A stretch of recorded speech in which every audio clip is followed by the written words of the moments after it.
All right. Good evening. Good evening.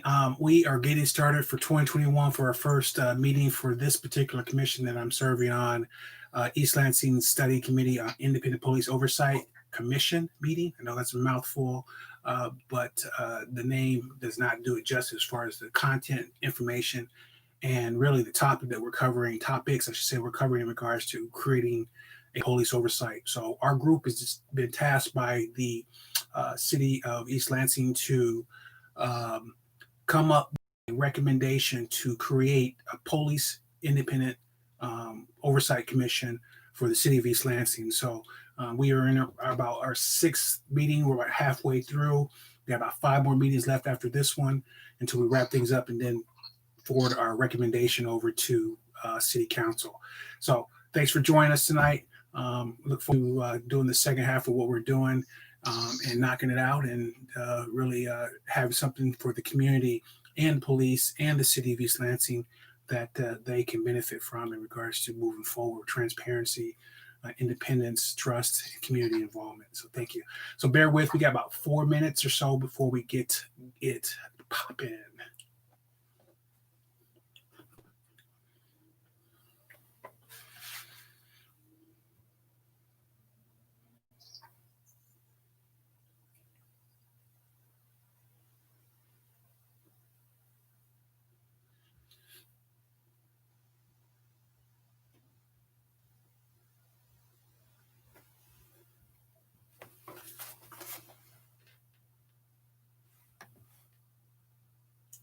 All right, all right.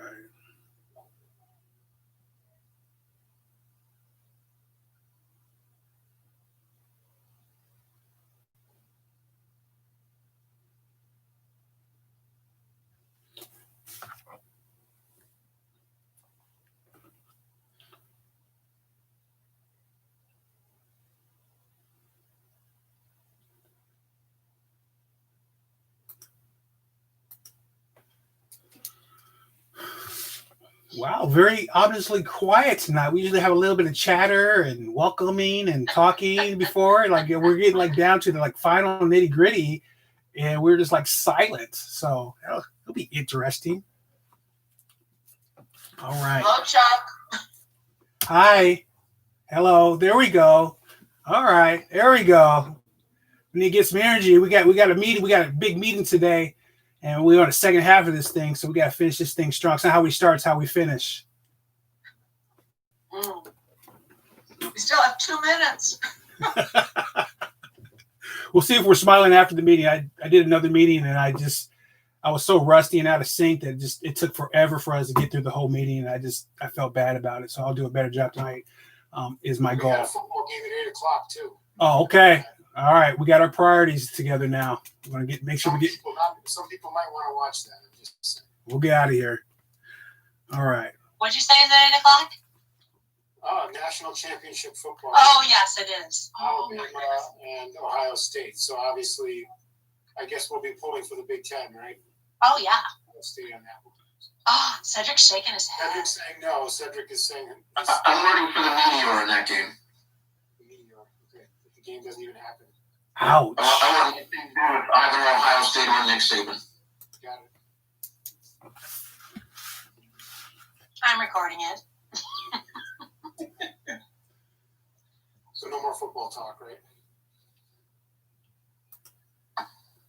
right? Welcome, Mr. Sheehan. Thank you for joining us tonight. We appreciate you here. We got a little while before we get to you. So if you want, you're more than welcome to turn off your camera so you're not just sitting there and being stared at. But you can do whatever you like. I just wanted to give you that friendly reminder in regards to that. So, but welcome. Hi, Bob. Hello to the other panelists, too. This is exciting. Chuck, do you mind if I do email in the interim and then you just holler at me when you need me? Yes, we have our manager, Justin, who will be keeping track of whatever you need in order for us to accommodate you, I believe. That's okay, Justin. Very good. Thank you.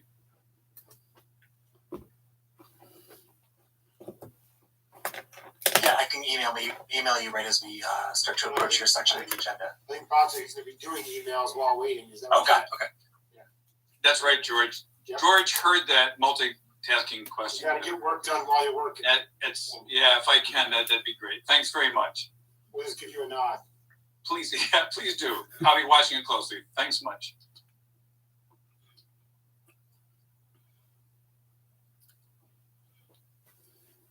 Okay, Chuck, are you ready for things to get turned on here? Yeah, just give me a nod when we're actually live, please. Sure thing. This meeting is being recorded.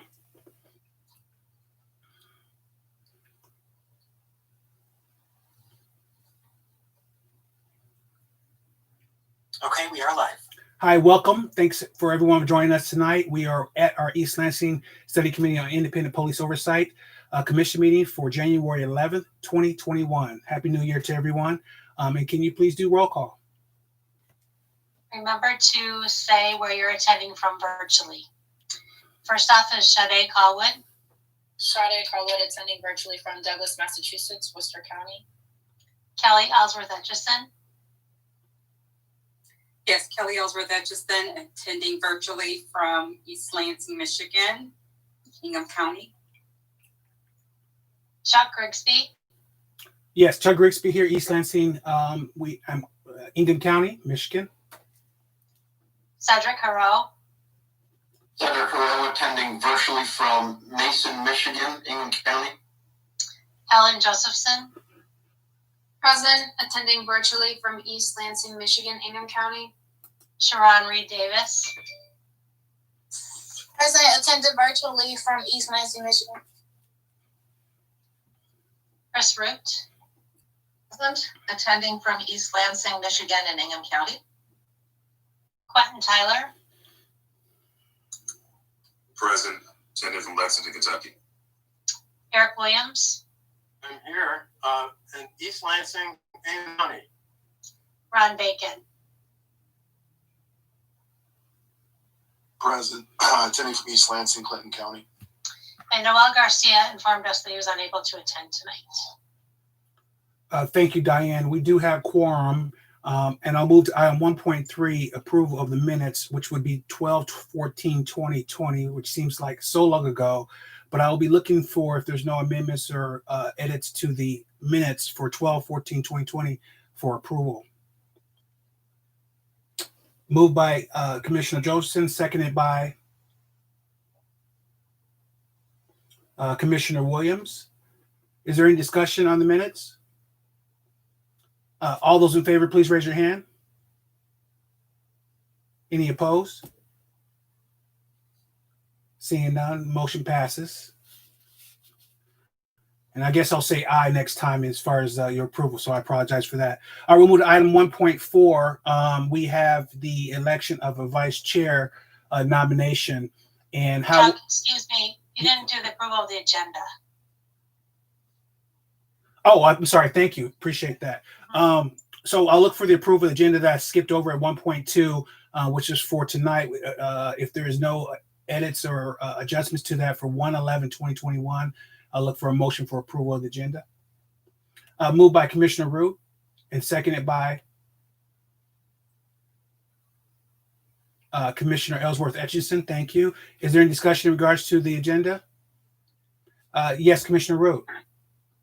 I just wanted to check, one of the things in written communications is the follow-up questions to ELPD that the study committee was going to look at tonight.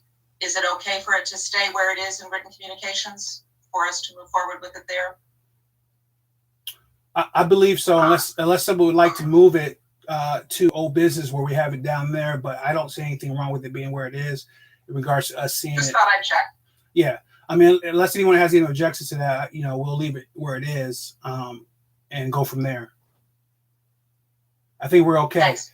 Is there any other more discussion in regards to the agenda? All right. All those in favor, please say aye. Aye.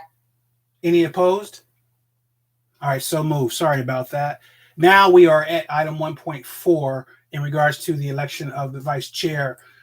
And what we'll do and how this will work is we'll just open up for nominations. We'll find out about who's interested in accepting those nominations, and then we'll do a roll call vote in regards to the nominees if they choose to accept their role. So I'll open it up for item 1.4 for nominations for vice chair.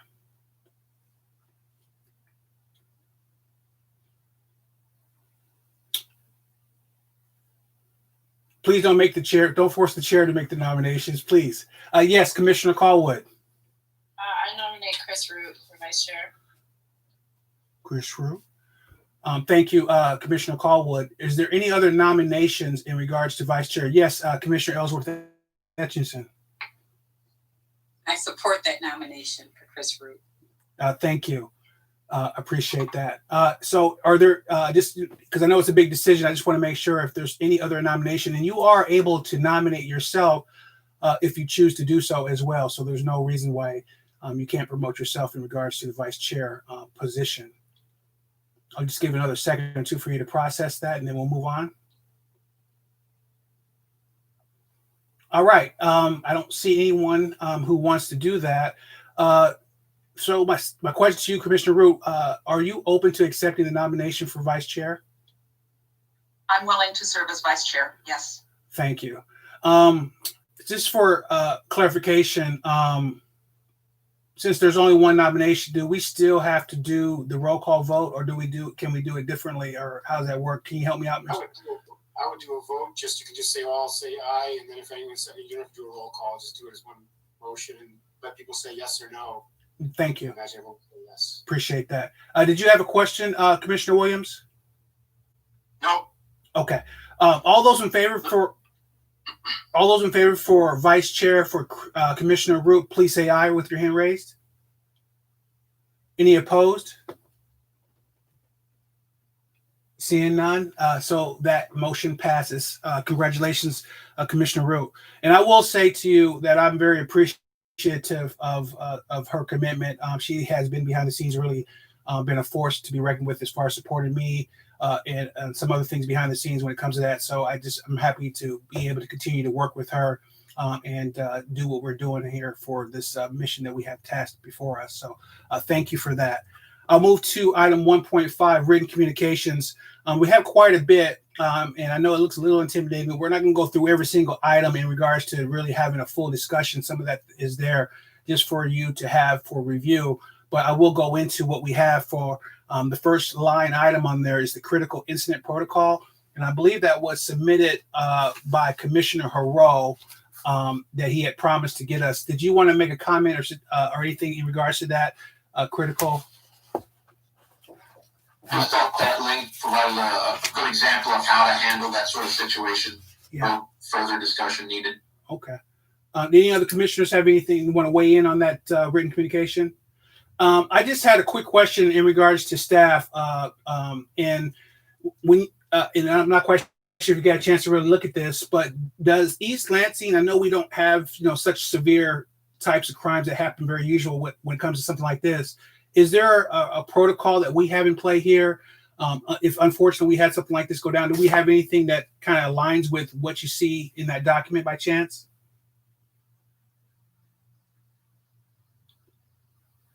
Chief or Deputy Chief, did you guys want to answer? Now, the critical response, do you mean like the critical incident stress debriefing, or are you talking about responding to a critical incident? Just responding as far as communication with the community. I was just curious, I was really impressed with the information that was presented from this police department and descriptions and some of the different background information, for the community who's seeing this for the first time and dealing with such a big deal. I thought it was just very informative, and I just didn't know if we had something similar or, that's something that, we're working towards. So this is a general question.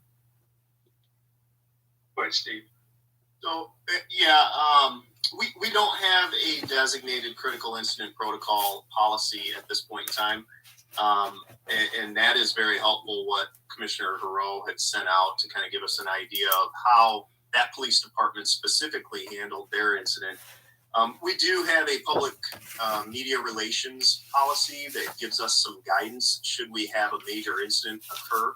But I think, and I've been talking about this for a little while now, I think there's room for growth in developing one of these, but we do have to be mindful that whatever we develop, we want to make sure is in line with our accreditation process, which has officially started And one of the standards within the accreditation process speaks specifically to media relations. And so I think that's where the opportunity is to really get into the meat of this and develop one of these things in the coming months and through that process.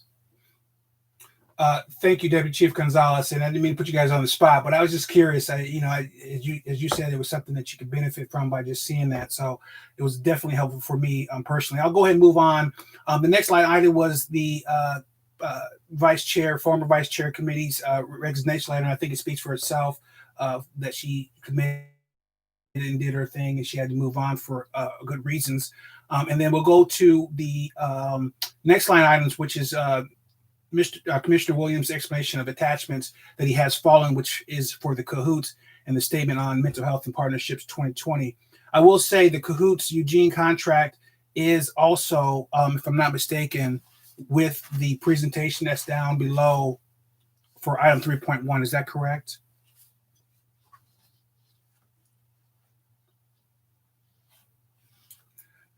So the CAHOOTS is the information. Dr. Williams or Commissioner Williams, did you want to speak to the written communication that you submitted? I know you have a memo there, but did you want to speak on that or give a brief comment at all? I just lost my I just lost my agenda, but it's basically with some backup material, and the main speaker on this would be Bob Sheehan. I don't think I would have anything to add to what he's going to say. Thank you. There was there was some interest in knowing how the social workers and the police officers interact, and that contract in Eugene gives some details about how they coordinate their activities. Thank you, Commissioner Williams. And then the second line item on there for the statement on police and mental health partnerships is also listed with the presentation information and item 3.1. So we'll probably address that if you have questions or comments in regards to when we get to that point, if that's okay with the commission. The next line item we have is the memo for the study commission from Commissioner Vice Chair Root. Did you want to make a comment in regards to that, Vice Chair? Or maybe I can give a little summary.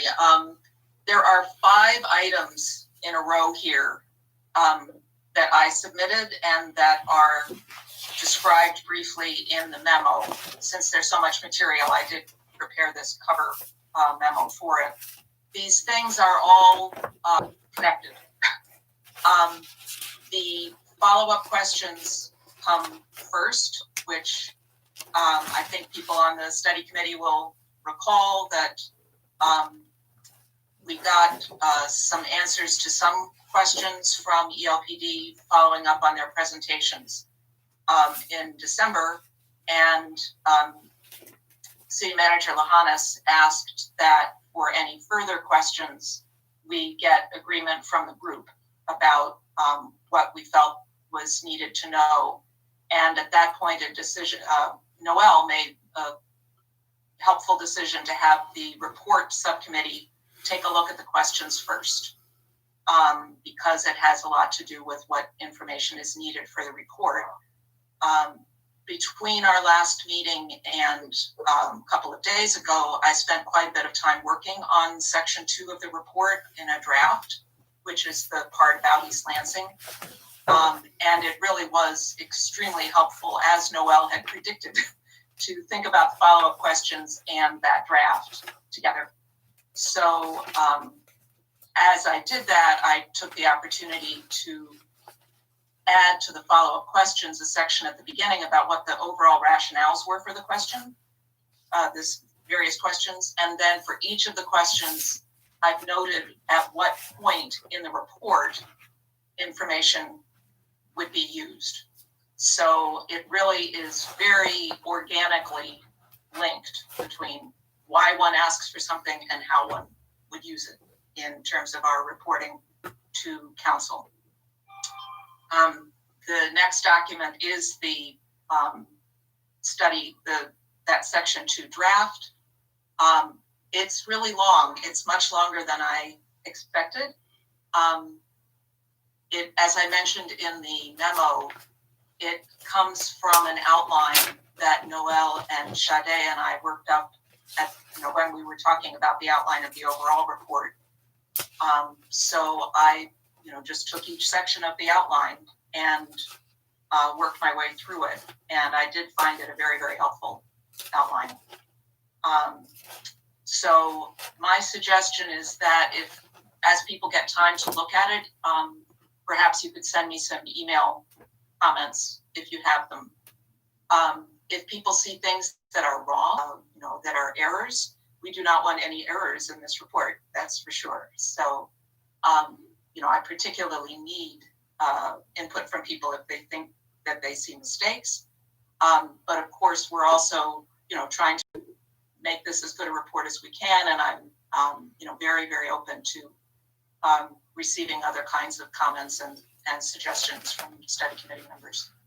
And then the last 2 items among these 5 are, let me back up. The last page of the draft for section 2 is appendices that would be referred to from that section. And I realized as I was compiling that list of appendices that it includes a number of items that haven't been shared yet with this study committee. And of course, the study committee needs to have a chance to look at anything that we would consider passing on to the council because we thought it would be valuable to them and to the eventual oversight commission members. So I,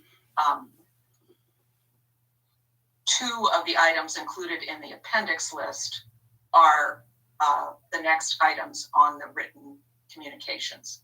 The compiled reports to council from Deputy Chief Gonzalez about use of force incidents from June until the very beginning of December, which I really urge people to read. I think they're very, very informative.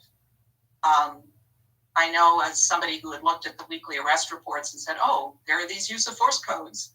There's this tiny bit of information about the incidents. It's really hard to get any kind of understanding of what happened, what's actually happening in our community. And these brief narratives are really, as I say, I think they're very informative. So they're not long. So these were FOIA'd. There were no redactions needed. And this document is simply compiling them in chronological order to make it easier to handle. The last item is also one of the suggested appendices, which is called the 2019 Internal Complaint Audit.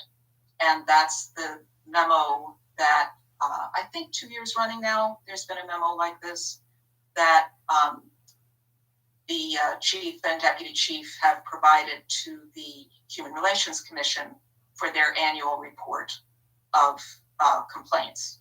So I thought it would be useful for people to see what that format was and what kind of information is included there. And then they, go into a meeting and do Q&A. But that's the written memo that has been used. So I thought that was important to make handy for people also. So that's a little overview of all 5 of those items and how they're connected.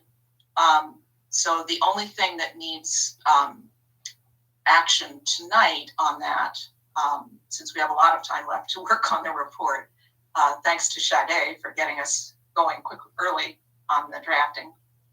So the only thing that needs action tonight is the follow-up questions to the police department. So I'm interested in what people think about those, if you're comfortable with them.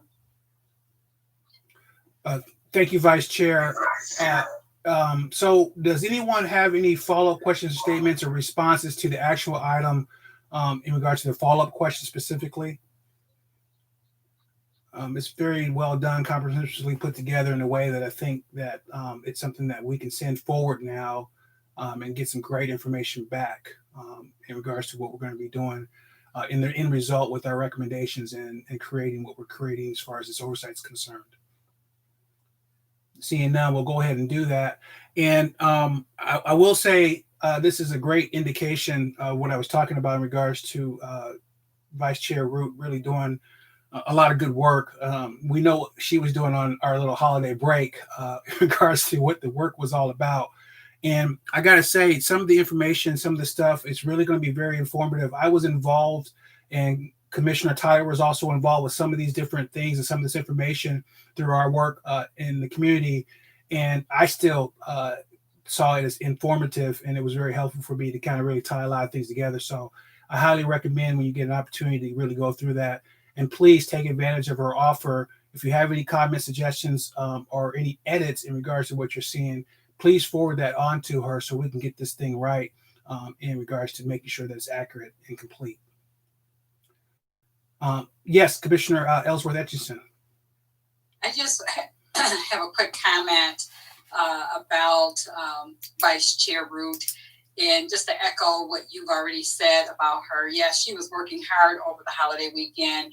I have volunteered to be a reviewer of the information that she has sent, and she was sending stuff at 2 a.m, and she's been a champ with this. So we've got a gem with her working on this. So thank you, Commissioner Root, for your work. Well said, Commissioner Ellsworth Etchison. I echo those statements. All right. Any other comments before we move on? All right. So we'll move to item 1.6. And then, so just before so we have an understanding that we will forward those questions to staff. And then in the time that they need to have, they'll get them back to us. And then we'll kind of go forward with that piece of information for a point of clarification on that. All right. So we'll move to item 1.6 to really addressing community input and conversation from calls. Do we have anyone on the line by chance, Justin? Yes, we currently have 6 attendees in the queue. Okay, so then I will open it up pursuant to MCL 15263 subsection 1, limiting public comment to 5 minutes per individual in regards to how we handle our public input. I'll look for a motion if anyone wants to enforce that. Yes, moved by Commissioner Josephson, seconded by Vice Chair Root. Is there any discussion in regards to enforcing the 5-minute limit on calls from the community? All right, all those in favor, please say aye. Aye. Any opposed? All right, seeing none, we'll limit public comment to 5 minutes per individual on the call. And we'll move to item point 2, communication from the audience. Can you go ahead and open it up, please, Justin? Yes, I will be working my way through the entire list of attendees, one at a time. If you would like to address the commission, I will have a 5-minute timer on the screen. If there's nothing that you wish to say, you are welcome to say pass, and I will move on to the next caller. The first person in the queue is Alice Drager. Hi, can you hear me okay? Yes, we can. Thank you. This is Alice Traeger. My address is 621 Sunset Lane. I'm jealous that you have Chris Root because for years she's been working for East Lansing, and so in fact, partly looking at policing in East Lansing, and she's phenomenal, as you all know. So now you have her instead of me, so I'm jealous. Tomorrow night, the City Council has on their consent agenda adding 2 people to your study committee. They are Kathy Boyle, who is an attorney who has represented labor unions, and Edmund Rushton, who's a student at MSU and a local activist. They're both white in terms of race, ethnicity, so far as I know. One of the concerns I've long had in East Lansing is the habit of the City Council choosing people and putting them on consent agendas and simply voting them through, making it impossible for the public to see who else applied. And I would like to recommend that all of you individually consider contacting City Council and suggesting to them that they be transparent about who applied so that the public can see who else applied and so that you can see who else applied.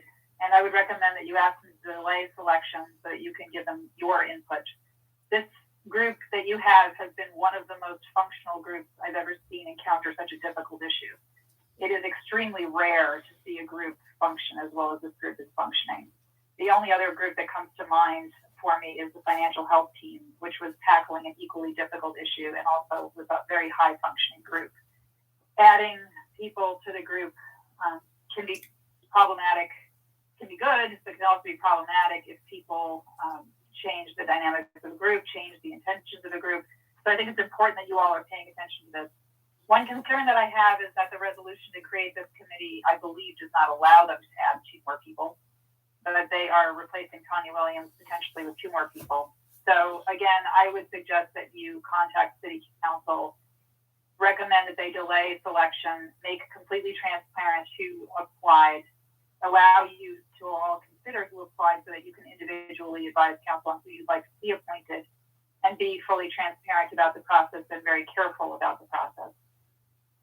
I think this is critically important for the functioning of the group, so I would like to recommend that you take that approach going forward. It would also help to set a standard that I've been asking for many years of being more transparent. To be perfectly frank, East Lansing commissions have tended to be extremely white over the years. I think the Planning Commission is once again entirely white. It's not clear to me whether or not there are people of color who are applying, but as we are in a year of trying to take very seriously racial inequities, I think it's really important that we look at the question of who's applying. If it's the case that people were not invited to apply, then I think I would raise the question of how City Council is going about picking people by essentially hand choosing them out of the public.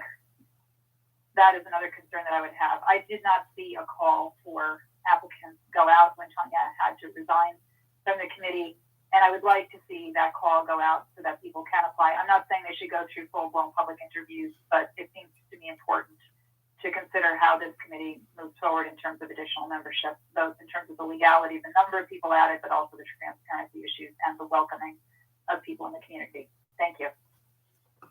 You can turn me off. Thanks. Thank you, Mrs. Drager. Did anyone want to respond to the caller's questions and concerns by chance? Well, I'll just say real briefly in regards to, I think, just some of the points that she made.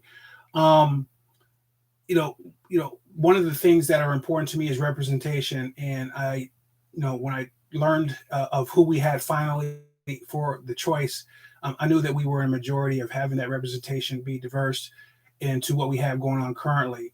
And the 2 candidates were pulled from the list that was originally submitted for applicants that applied before, that I know that the mayor looked at. And so I do know the people that were chosen weren't people that were randomly picked from the community in regards to that.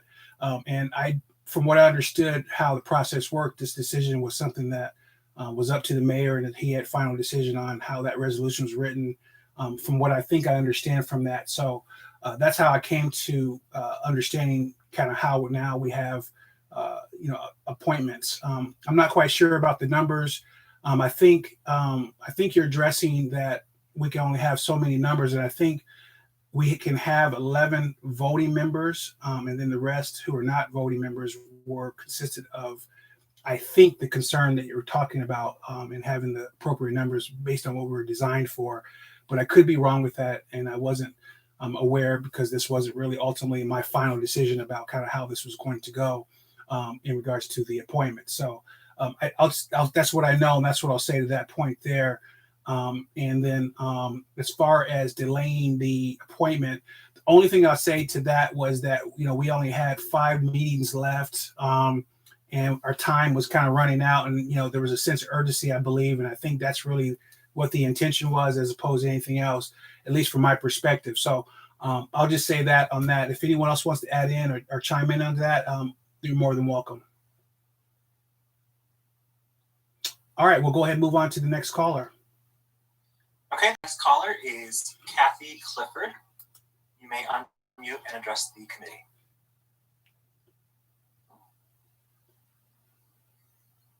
Hello.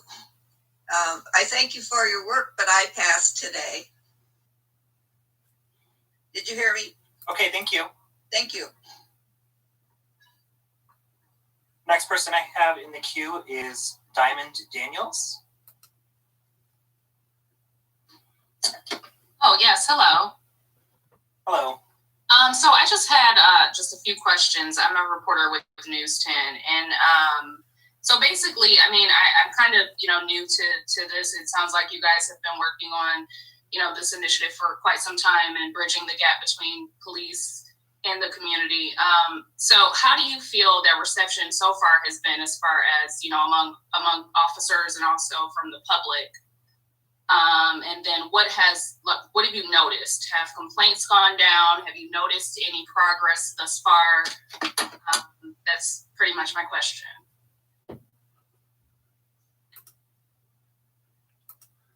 If it's a media question, I would encourage the caller to contact commission members at the conclusion of the meeting or separately and get one-on-one interviews. Perhaps might be more efficient because then you can get actual quotes from people. Perhaps the chair or vice chair, something of that nature would be a more efficient way of doing that. Thank you, Steve Hans. Did anyone want to respond to the caller's questions? Yeah, and I think you can just contact anyone on the commission if you like. We're happy to talk with you, probably in a different format in regards to really give you the information that you're seeking and understanding. We'll go ahead and move on to the next caller.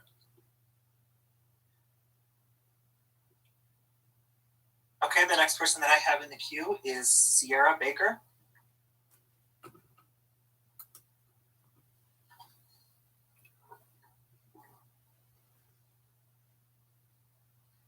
Again, Sierra Baker, you may unmute and address the committee.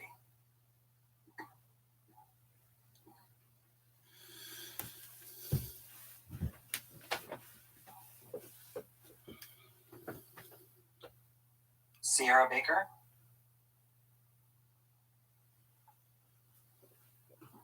She's muted. Is it *69? *6. *6, but this person is joining through Zoom, so they should just be able to press the button. I will move on and come back to Sierra in a little bit. Next person I have is also joining through Zoom with the name Terry. Terry, you may unmute to address the committee.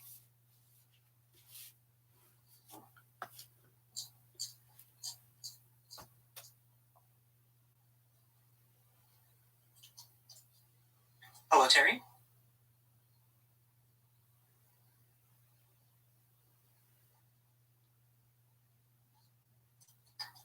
Terry, I can see that you're unmuted, but we are unable to hear you.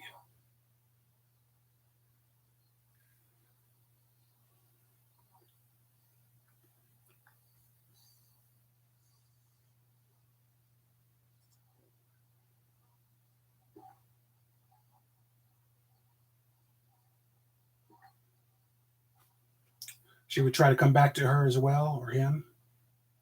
Yes, I'll try to come back to that one as well. All right, I've got a phone number ending in 753.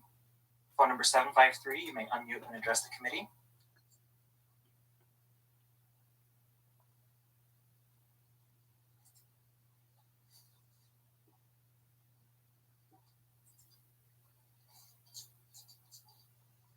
Again, phone number 753.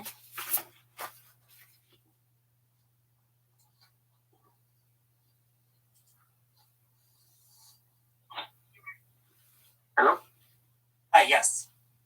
Hi. Yeah, this is Ed Rushton calling, and I just wanted to address what Alice Drager called in earlier about, and I really want to say that I'm very glad she made that point, because we've had this conversation going on for so long that I actually hadn't completely occurred to me over the process that we had 2 white additions to this commission.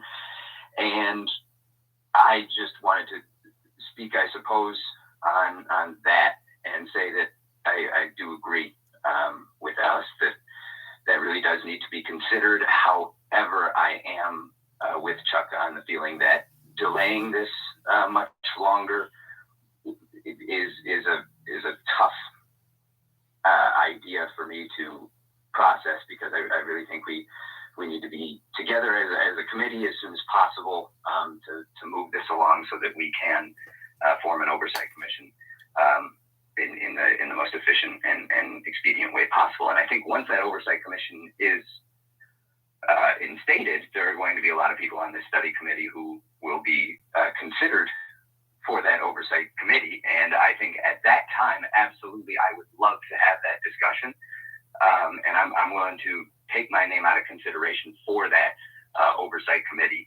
I really care about this discussion, and that we can move this along quickly. So, because we don't know the next time we're going to have an Anthony Loggins or we want a Casito, and I would really like something like this to be in place quickly. I don't intend to secure my place on it. I really just I want that discussion to be had, but I also don't want this committee to be slowed down any more than it already has been. So that's just how I felt about that. I wanted to make that clear, and that we really should think about that.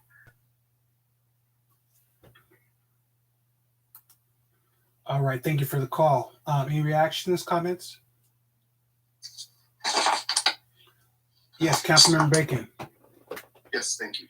To speak to the diversity issue, the real diversity piece that was lost is losing a former law enforcement officer, and really I think the decision was around adding someone with some legal background after losing someone who has a former law enforcement and someone who's moving into a new function based around law enforcement, obviously.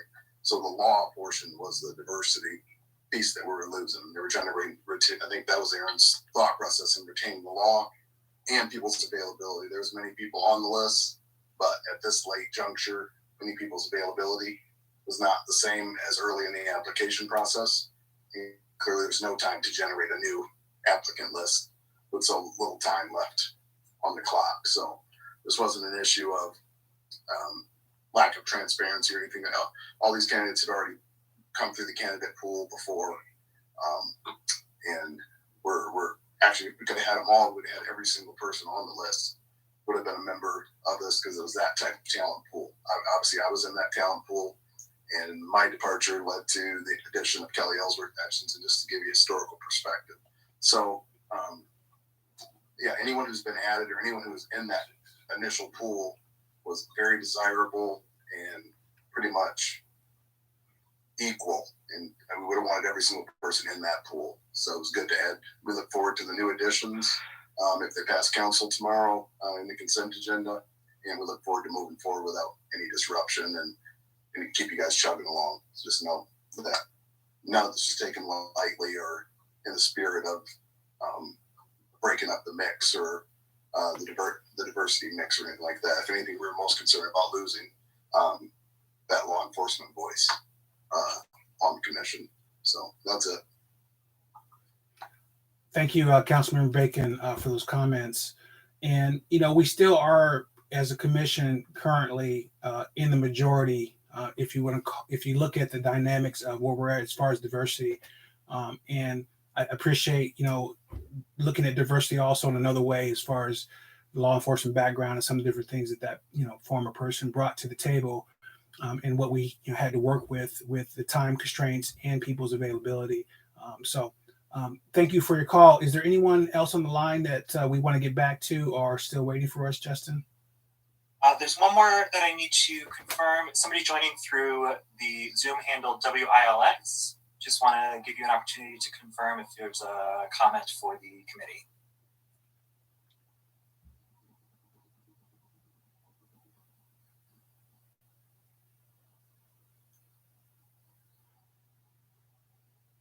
Okay, seeing none. We had two callers we couldn't get through. Can we try to get them one more time? I think one was Terry. Terry has left the meeting, and I received a private chat from the other caller that they had no comment. So that concludes public comment at this time. Thank you, Justin, for managing that. Appreciate that. All right, we'll get to item 3.1, presentations, statewide national picture of mental health and law enforcement partnerships. with Robert Sheehan, and he's CEO of the Community Mental Health Association of Michigan. Mr. Grigsby, thank you. Should I just kick this thing off a little bit? Is that what you prefer this evening? Or you prefer Q&A? Yes, I'm sorry. Yes, we'll wait to hear what you have to say, so then we can understand what to do with that information. Okay. So we appreciate if you just go ahead and lead us to that information. Sure. Some of the attachments that Commissioner Williams mentioned, I'll refer to. I won't actually stop the dialogue if that's okay, Commissioner Grigsby, but I'll cover them. I should give you a little bit of background. Our association represents the 46 public mental health centers across the state. They're all associated with counties. The one in your area is the Tri-County CMH, who you'll hear from in a few minutes, the CMH of Clinton, Ingham County. We also represent the 100 private agencies that often work with those CMHs, and 10 what are called prepaid inpatient health plans, which are actually public health plans that make Medicaid payments to those CMHs. Part of our job is to stay in touch with the federal and the state developments in a wide range of areas. One of them is working with law enforcement and the mental health community. One of the handouts in your packet was a joint letter, a joint statement made by 5 different groups in the state, law enforcement groups plus our association. So, excuse me, Michigan Association of Sheriffs, Association of Chiefs of Police, MyCoals, which I often view as an omnibus training group that's tied to the state police, FOP, and the Prosecutors Association. That statement pointed out that when people around the country are claiming or calling for greater partnerships between law enforcement and mental health, I think sometimes the assumption is there are no partnerships existing currently. And we wanted to just take a moment to say there are partnerships throughout the state. Some of them are primitive. Some of them are in need of advancement. Some of them are quite advanced. The overall thrust of most of them, though, is similar. Let's not incarcerate people because they're mentally ill. Mental illness and substance use disorders are medical or healthcare treatments, and to criminalize them doesn't make any sense. In fact, the decarceration movement that many of you have seen is at the forefront of that. In our joint statement, we pointed out there are many models, and there are positives and negatives to all of the models. We listed some of those models. Some are a crisis team, similar to a CAHOOTS model, but in Michigan, it's much more of a clinically driven team. In fact, the CEI representatives who will speak after me can really tell you about how their clinically driven team works. Some are ride-along programs. Many of them are mental health courts or substance abuse courts. In fact, we have many of them in our community right in East Lansing, in fact. What are often called problem-solving courts, which include veterans courts, as well as mental health and substance abuse or domestic violence courts. There are landlord-tenant courts as well. Very, very similar in structure, using a legal framework, but with a more of a social work core. We also believe in intense law enforcement training, critical incident training, CIT, and something called managing mental health crises, are sort of the 2 evidence-based practices. So those are all positive approaches. Our goal as an association, nationwide as well as statewide, is to just continue to promote those, advance them, hope that those groups across the communities will actually share their best practices, what they found as flaws and their advancements. And that's everything from clinical interventions to law enforcement ones to financing of them. So I'll keep my comments short, Commissioner Grigsby, if that's okay. I talk all day long, and you don't want to get me started, I think. So I think I'll be short with that. And I can either open the floor for questions here or after the folks from CEI, whatever you prefer. We can do both, possibly. Does anyone have any upfront responses or questions for Dr. Sheehan? My mother would be thrilled if you said doctor, but it's not. All right. Mr. Sheehan, by chance? Yes, Commissioner Williams. I have a general question about how does the 911 dispatch system integrate social worker teams or mental health teams with police responses? How do people decide that, and how is it worked out in the various places that you know about? Great. I can give you a national and state perspective, and the folks from local CMAs can give you how their connection is. In most cases, except in the rare cases, cahoots, I think you know about that model in Eugene, Oregon, and some others, they're very, very tightly woven with the discharge, or sorry, the 911 system, but not so much across the state, across the country. Most of the times it's separate. You might have a call for a crisis team that'll come from law enforcement, but typically by the law enforcement officer calling directly to the crisis team, or vice versa. The crisis team calls into 911, who dispatches the law enforcement. So we haven't seen Eugene model, the cahoots model is a very sophisticated model. In fact, we've been dealing with them a lot recently, where the triaging, to use that term, by the discharge or by the dispatch staff is pretty advanced, and they know who to send where. We don't see that very often across the country. We wish we would, so that people didn't have to, the citizens don't have to pre-diagnose whether it's a mental health condition, a domestic violence condition, a law enforcement condition, a psychosis before they call. Having a single 911 is probably best, but we don't see that very often. So mostly what happens is that people have to know that they're having a mental health crisis, or the people have to know that the homeless person under the bridge is not a police response, but they have to decide to call a different number. Yeah. In most communities, again, Clint Edingham can give you a better sense of the local dispatch operation, but typically that's how it works. The homeless outreach is a little bit different, and the CMHs have been tied into them since the 80s, about 40 years, and they should have a sense of that. In fact, law enforcement often and the CMHs have an active dialogue around people who are homeless, chronically homeless. So they know that if they found Bob Sheehan under the bridge under Shiawassee Street, the police officer would know to call the CMH, because often Bob Sheehan's been a CMH client, or vice versa.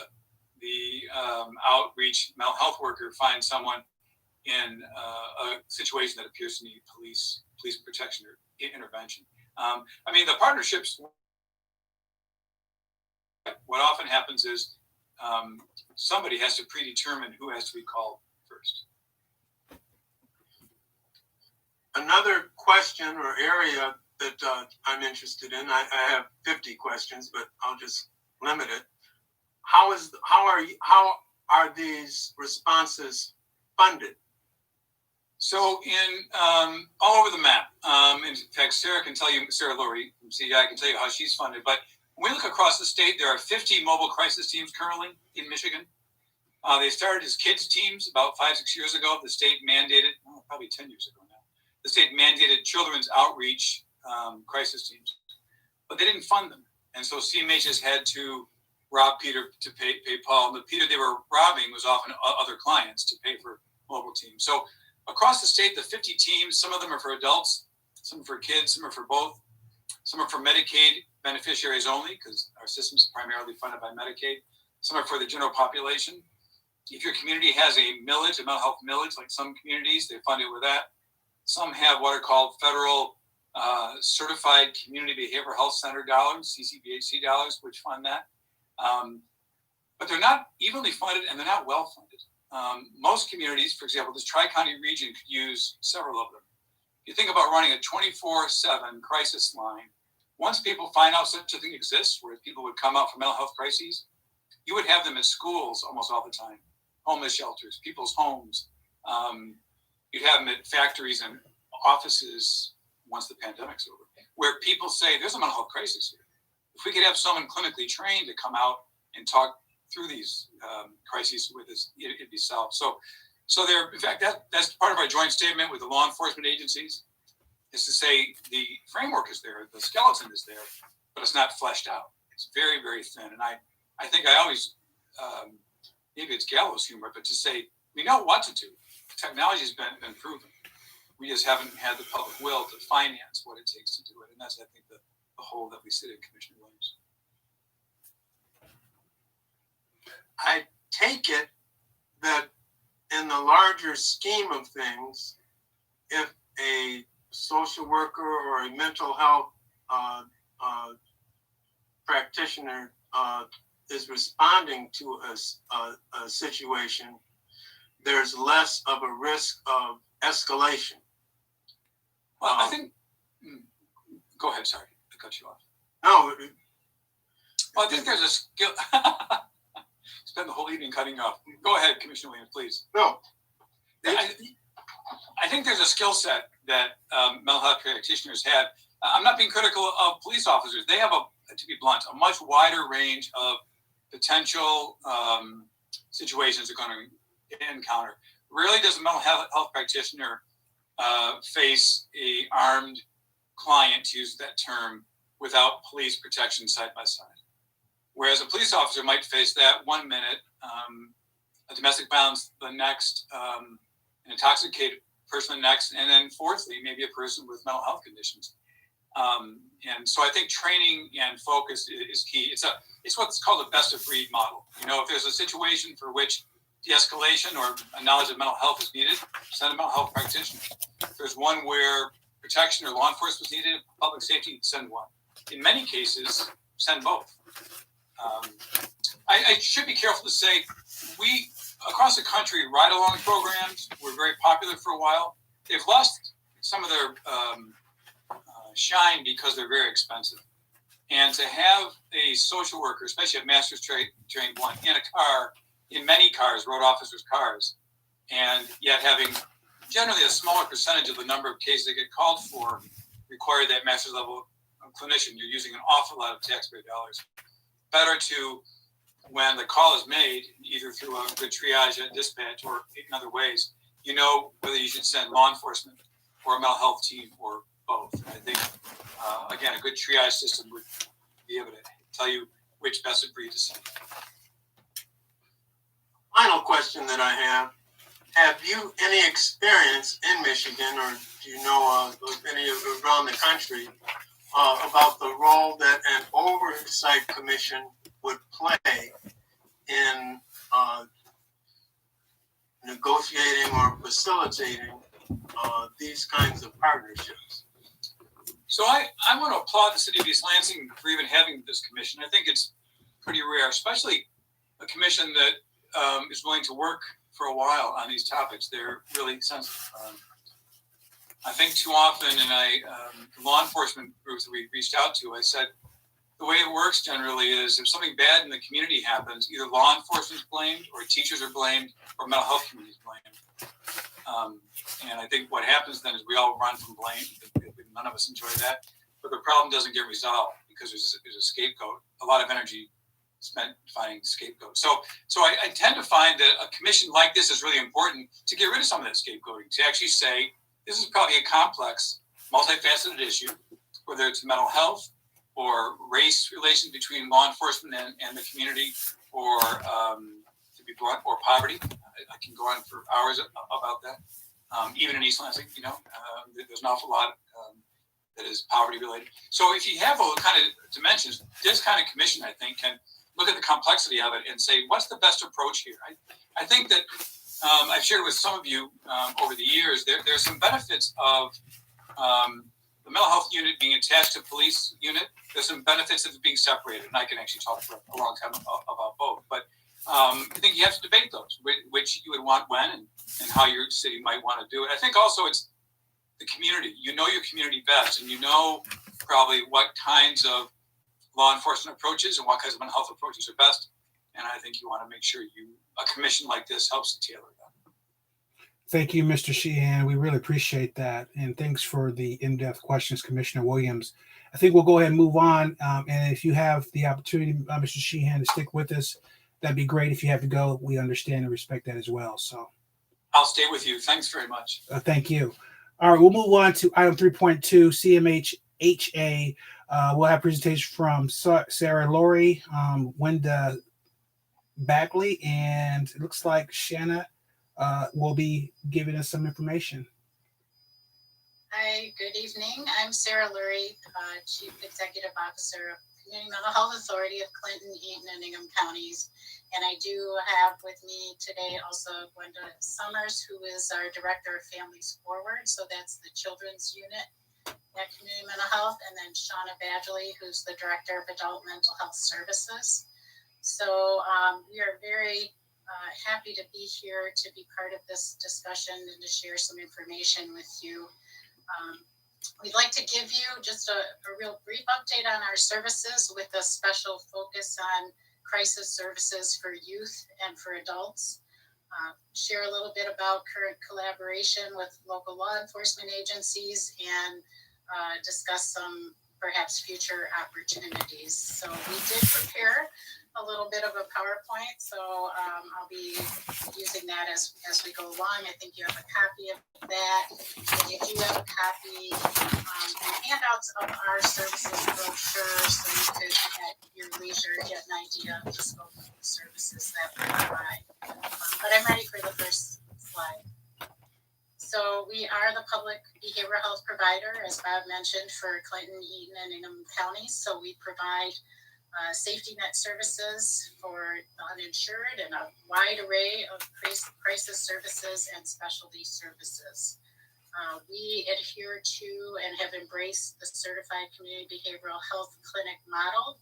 That's a federal model that provides a really nice comprehensive set of services and has an important focus on healthcare integration, care coordination, and access to services, especially access to people who are in need of those specialty behavioral health services.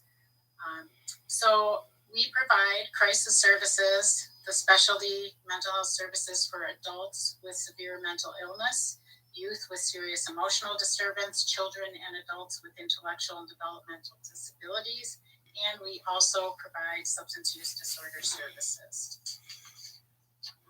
Next slide, please. Just wanted to give you a scope of the numbers, services we provide across the Tri-County area. So we have a large service area. We provide a lot of direct service and probably provide services tucked away in your communities that you may have had no idea exist, because we cast a very wide net across the area, providing a lot of vital services. So you can see in fiscal year 19, I apologize, our numbers for fiscal year 20 aren't solid yet, so I'm sharing these. We served 13,207 individuals or families across the Tri-County area. You can see our largest amount are from Ingham County, some 9,240, and large amount of adults, 9,681, and a lot of children and families, 3,526. I'm going to turn it over now to Gwenda Summers, our Director of Families Forward, to share some additional data. Hi there. So you can see from our figures here that we see about 4,000 people just through our crisis services. So we are serving a large bulk of people. You can see that broken down by youth and adults. And you can see that number in general increasing quite substantially over the last couple of years. Next slide, please. You know, we take a broad approach when it comes to crisis services, and really for youth, we have three main focus areas. Of course, we are the gatekeepers for psychiatric hospitalization. And so we focus on those pre-screens for psychiatric hospitalization. But more importantly, we focus on crisis intervention and de-escalation of the situation, and equipping folks with healthy coping strategies, including families, and really urgent linkage to services, which is critically important when people are in crisis. That's when they are asking for help, and that's when they're most ready to receive help. We have a 24/7 walk-in clinic, a crisis services that's open 24/7. And we also have another location that sees kids additionally in the day, as well as in the evening. Most notably is, to this presentation, are our mobile crisis teams. As Bob referenced, there was a push several years ago to create mobile crisis teams in the community. We have, for the last probably 4 years, had an active mobile crisis team for youth during high volume times, and that's 10 a.m. to 10 p.m. during the week. and we're looking to add some weekend times to that as well. Really, our mobile crisis teams deploy primarily to family homes, although we'll also go to other community locations, emergency rooms, and have deployed as appropriate to schools when that made sense. We have already a handful of times deployed with law enforcement very successfully, meeting law enforcement at the family home to really partner and really both serve in our role that best fits for us. So us handling some of those mental health crises while the law enforcement are there. So we have a lot of interaction with law enforcement, whether it's on our phone lines or coming into our center, but have just started to have some great interactions deploying together pretty informally, just as it's come up and presented itself. And as we thought, hey, this will work this time, we'll meet you on out there. We also want to emphasize that just because someone comes into crisis services one time doesn't mean that they don't need to link to ongoing services. So our agency has really taken an aggressive stance on getting urgent care services up and going, meaning someone comes into crisis services or we deploy to them through our mobile crisis unit, that we need to link them urgently with services. And so our youth urgent care will assign a therapist and have somebody seeing that youth and family within 24 to 48 hours on an ongoing basis. And we'll see them multiple times a week as they stabilize things. Next slide, please. I think this is particularly the most important slide today. Diversion from hospitalization is key, right? Our goal is to keep youth and adults in the community and help them resolve their mental health crisis and be with their families and functioning in the community. For youth in particular, they have a family and they'll always go back with their family. And we want to support families in being able to support youth. And so the big focus for us is on diverting from psychiatric hospitalization, or in some cases, talk about residential care, to helping youth remain in the community.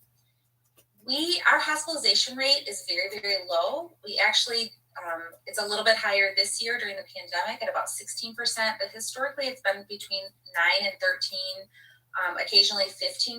So that means anyone coming into our clinic getting a psychiatric screening for kids, we only hospitalize between 9 to typically 13%.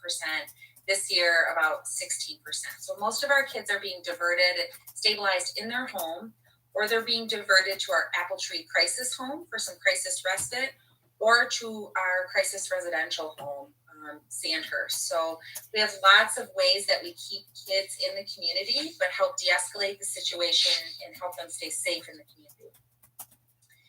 We really do that with a seamless level of care, meaning we have robust services to assist after they come home from crisis residential or come home from crisis respite, things like urgent care, wraparound, and other community services. So we have a great, robust service array. So when mobile crisis is out there, they can do planning around what services we'll link to and how we'll keep the family and the youth stable. I'm going to turn it over to Shana to talk about adult diversion. Thank you, Gwenda. So I'll just continue on Gwenda's key point here about diversion being the key, and that we really find psychiatric hospitalization, well, many think that is the answer, is a very short-term solution. And what really the key is diverting from the hospital if we can with outpatient treatment. And so we have this multifaceted approach of diverting adults by using crisis intervention, as Gwenda explained, and really trying to be in the moment during the crisis, working on them with tolerating distress and resource connection.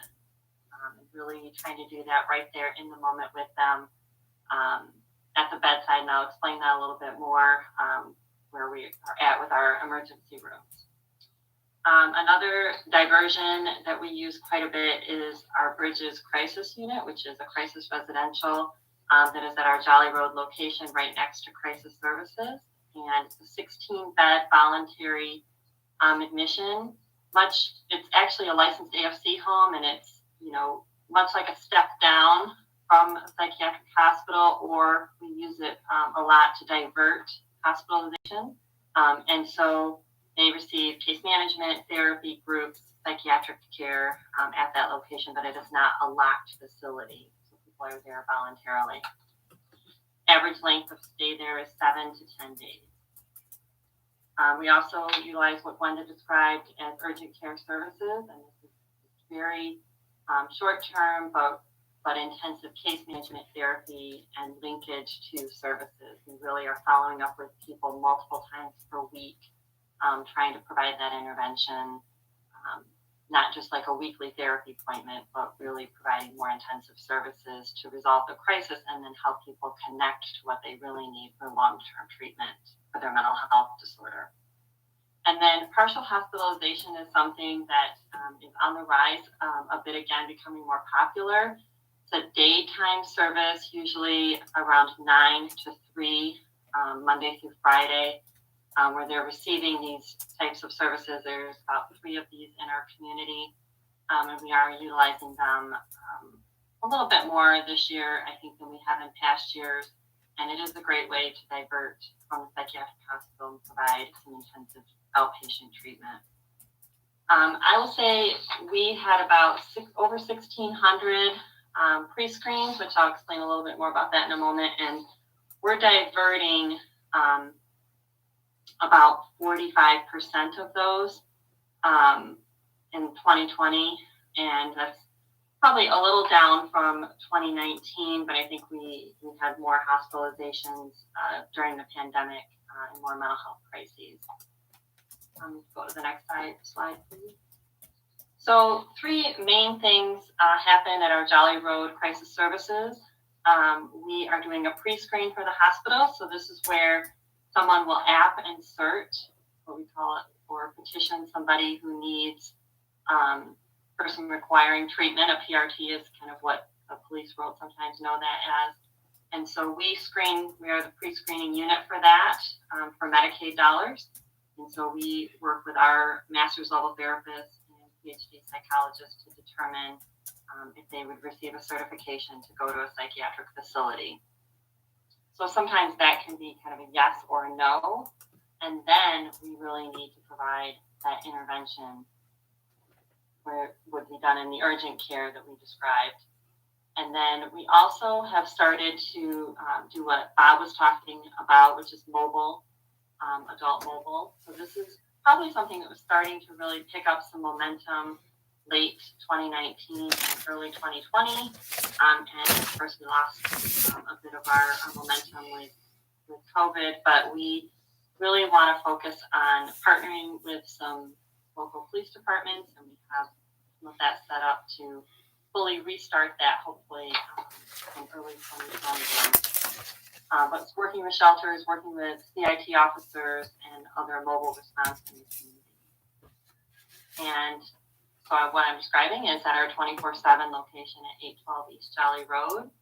I'm going to talk a little bit more about what we have at McLaren Emergency Room. We have 12 hours a day, 7 days a week, embedded in the McLaren Emergency Room, a mental health therapist. Works right side by side with the ED staff. And then our mobile and urgent care staff are 10 a.m. to 10 p.m. Monday through Friday and Saturday from 10 to 6. Next slide, please. And then also located at Jolly Road location is our recovery center, which is our 24/7 subacute medically managed detox center. And so that is actually under our SUD department. But they are really great at helping to manage just a 3 to 5 day medical detox. They have a psychiatrist that they work with. They have 24/7 nursing, and they do get therapy and other case management services while they're there. And then we're really working on a increased telehealth response to Sparrow ED, as well as our other emergency departments in Clinton and Eaton counties. I think there's some great things that have come through the pandemic that we may keep, that are a little more efficient and help us work well with our community partners.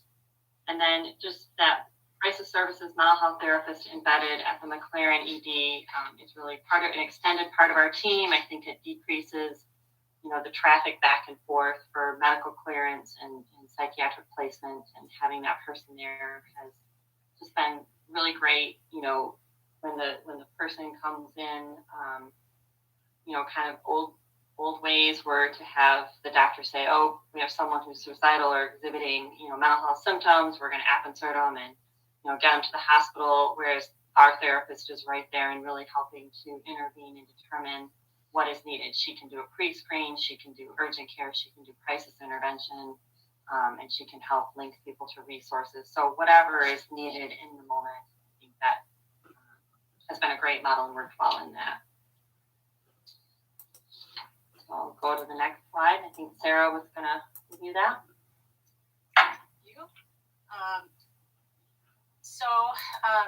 Related to the collaboration that we have, in addition to what Shana and Gwenda have talked about, we've been really involved in the crisis intervention team training that has happened across the Tri-County area.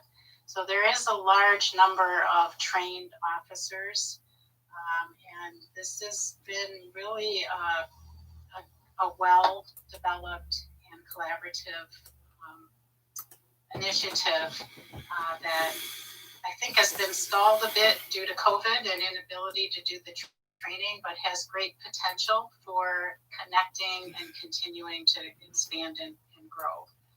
I am paying attention. I'm just trying to filter through a lot of the information that they sent to us, as well as formulating if any questions I have. So that's what I was kind of focusing on here for the last few minutes or so. Into the mobile services, and we really want to look at how we can connect and expand. So we've been also looking at models, and I'll echo a lot of what Bob talked about and how it applies here. The question about dispatch is that there is no central dispatch for our mobile services through 911. So we are connecting with many individual law enforcement agencies. So it is difficult to really imagine a model that might work for everyone. One model, if you go to the next slide, please.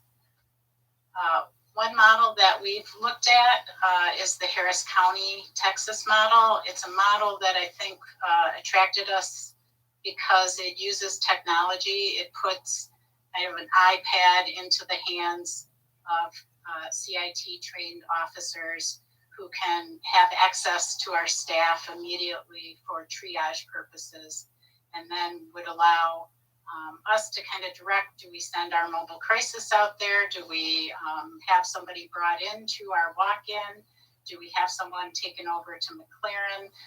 It seems to be something that potentially could be used across our entire Tri-County service area, but put our staff right there in the moment, in the situation, to help make decisions about the next step. However, we are really just like you, I think, learning more and looking at what we can do to move this kind of work forward in our area.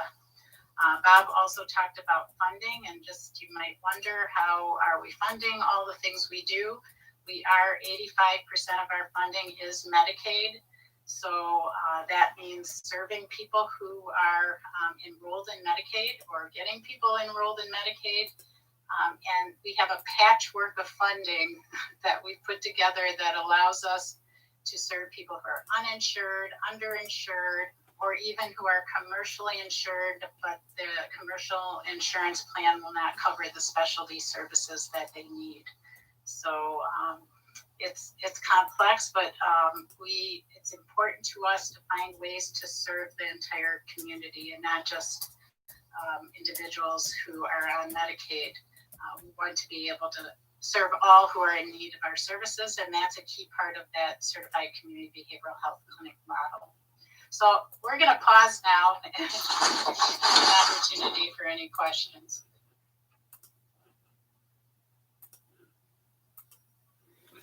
Thank you, ladies. Does any of the commissioners have any questions? Yes, Commissioner Ellsworth Etchison. Hi, thank you for your presentation. I think my question, it's more from a practical application. So I'm trying to connect the dots in my mind of how the partnerships align. And so I can see how this would work really in the referral aspect, where someone is arrested and then they're referred to your services. I used to do some work on the youth side with Mike Bakke, so I'm very familiar with the courts program that's out there. One of the things I'm thinking of, though, from a practical application, there's a police stop, a traffic stop, or there's some kind of call and the police gets called there. There's not the ride-along program that was spoke of earlier because of cost. So there's not that mental health professional there to guide that officer if that person is displaying some type of aggressive tendencies, but it's because of some sort of mental health condition that they have. I'm trying to connect the dots of, I heard that there's some training that the officers in some of these partnerships, and I guess I would want to understand, like, what are some of the signs that the officers are being trained to look for? Because right in the heat of that moment, the heat of that exchange, and they're not trained mental health professionals, right? How are they going to now identify that this person is in crisis? And it's not that they're trying to be resisting arrest or any of that. And so I'm just trying to, in my mind, connect these dots from a practical application. So that's a great question. Really glad you asked that. I think it really speaks to the crisis intervention team training, which is a 40-hour curriculum. And I'm gonna maybe ask Shana to talk for a minute because she's been a trainer with that program, and she can probably share some details of what they cover.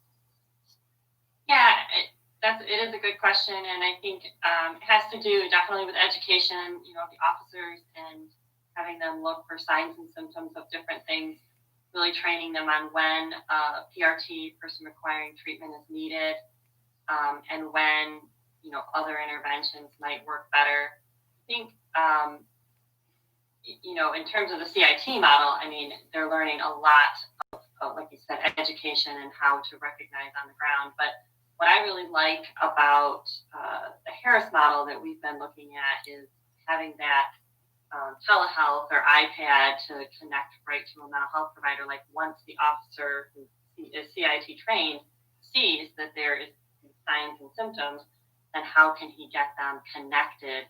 Oh, here's the device. Let's connect to your mental health professional right here. And that seems, it seems to be in a more efficient way, for time, effort, energy, and cost, a lot of different resources. So, I mean, I would say definitely the CIT training is really great at helping officers recognize, and then when they see it in the field, then they have to have that next step to connect. Yeah, and it really does involve the need for good de-escalation, no matter what, of the situation. And so a good part of that curriculum is doing scenarios, role-playing scenarios, and acting them out that actually involve people who are in the midst of a mental health crisis and what they might expect to see. Thank you. Councilmember Bacon.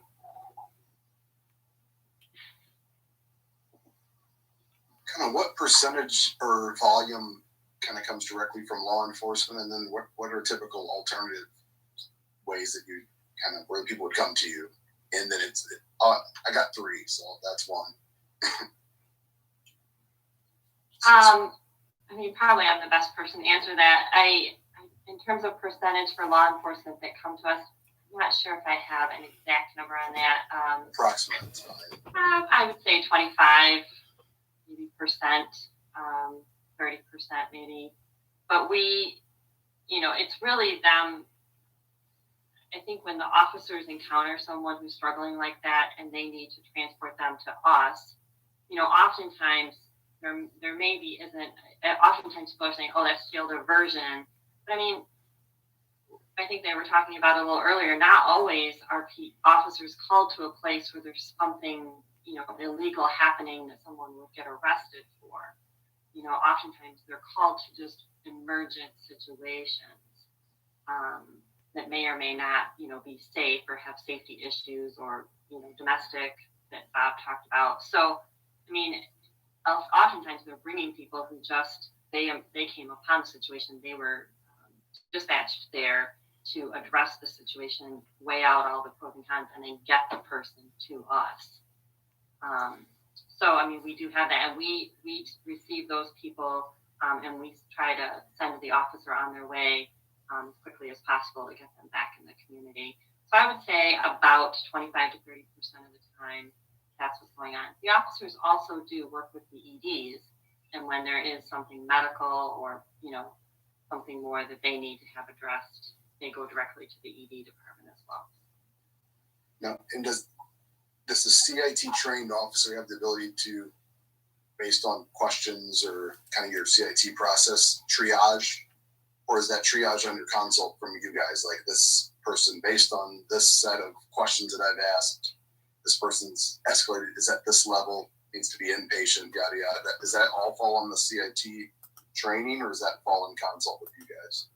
Both. I would say both. The CIT training allows them to understand, like, if somebody made a comment about, I want to commit suicide, or they're saying things that are psychotic, they're not able to take care of themselves, and the officer would be kind of have that frontline knowledge, and then they would write what they witnessed on a petition that then would be reviewed by a doctor or a mental health professional.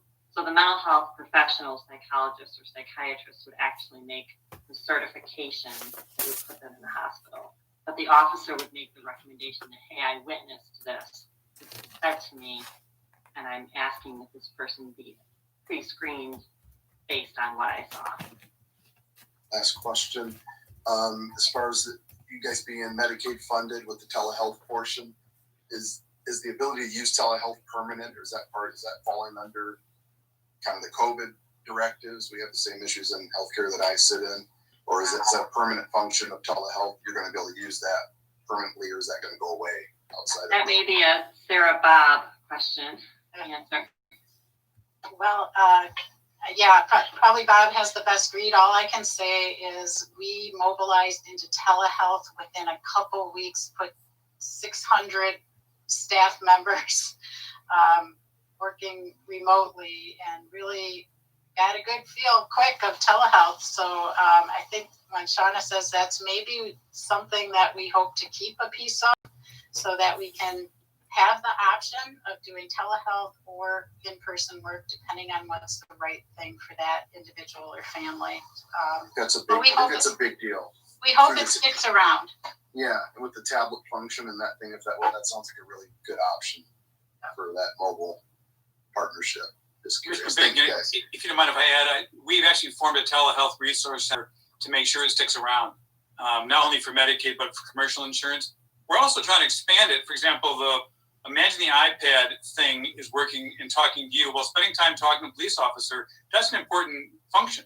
We're working on ways where that can be paid for as well. You don't have to actually have the client or patient, because sometimes consultation, right, by a primary care physician, the teacher, or a police officer is what's needed. So we're working on that for telehealth as well. That's great. I'd love an update on that in the future for other functions if you have a chance. Keep me in the loop on that. It's really cool. We're excited about it. Thank you. Thank you, Councilmember Bacon. Do any other commissioners or staff have any questions for the presenters? Yes, Commissioner Harrell.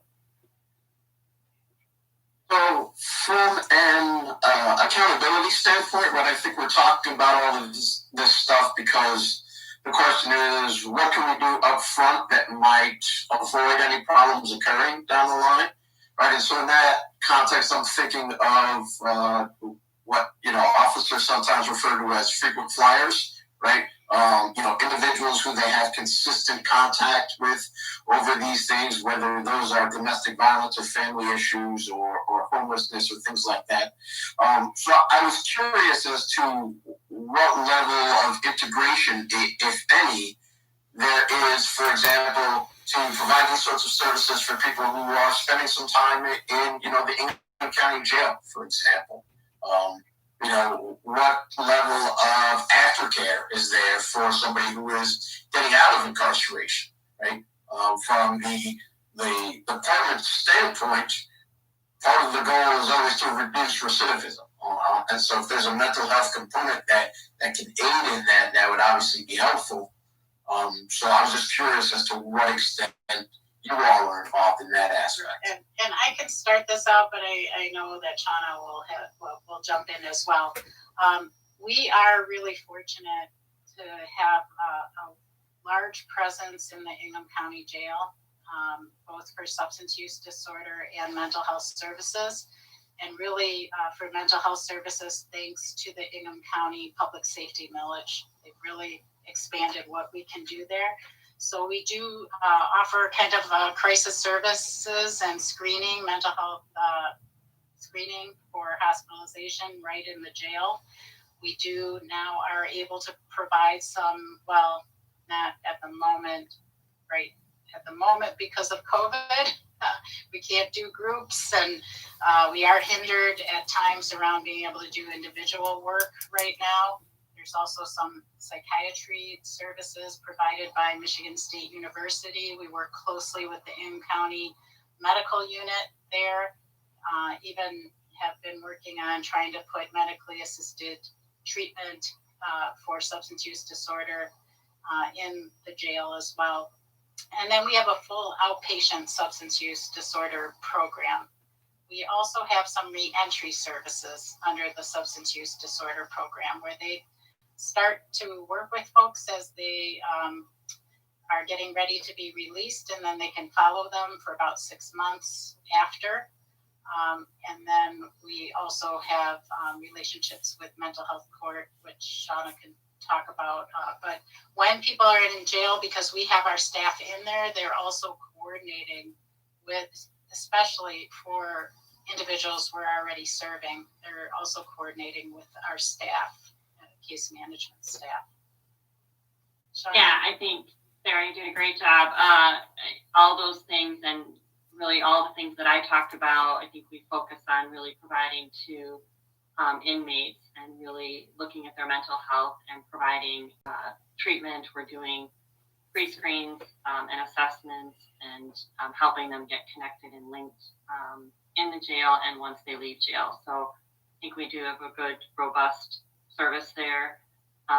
We do have 2 mental health court, actually 3 mental health courts in our community. We have 55th District Mental Health Court, which has been running since probably, help me, 2013. And then 30th District Circuit Mental Health Court, which is for, I think, more serious offenses. And that's been running for probably about 4 years. And then we have 65th District Mental Health Court in Clinton County. So I think those do a lot to divert people from being in jail and actually getting the treatment that they need while addressing legal problems in, I think, a more effective way. Yeah, and of course we would prefer to have people not become incarcerated and provide those kinds of diversion and preventative services. But if we can keep people from being re-entering the system, that's part of our goal as well. Yeah, and I think I'll just say I ran the 55th District Mental Health Court, several years ago, and now that's passed on. But working with Judge Boyd and Denise Wells, and I think one of the things I really recognize, and I hope to use those skills as we build, off the Harris model or one of the other models to work more effectively in the community with police, is that mental health professionals and legal professionals think very differently. And I really have enjoyed trying to figure out how we see things alike and how we appreciate each other's differences. And it is a dance and it is an art, but I think we've done it successfully, and we need to use what we've learned and do that in some of these other areas. Thank you. Are there any other questions for the presenters while we still have them? Yes, Chief Johnson. Good evening. Thank you. Thank you for your presentation. I appreciate that. I'm the police chief at East Lansing, and I just want to let you know that we are in the process of working on regionalization of our CITs in the area. We have found that we have maybe a handful of CIT trained officers right now, but in the whole greater Lansing area, we have a lot more CIT trained officers that we're working on how we're going to do this multi-jurisdictional team where we can be able to call other CIT officers from other jurisdictions to come in and help us deal with this particular situation. As you know, as we know, it's a 40-hour course, and with COVID and everything like that, we have not been able to continue some of this training to get all of our officers trained in it.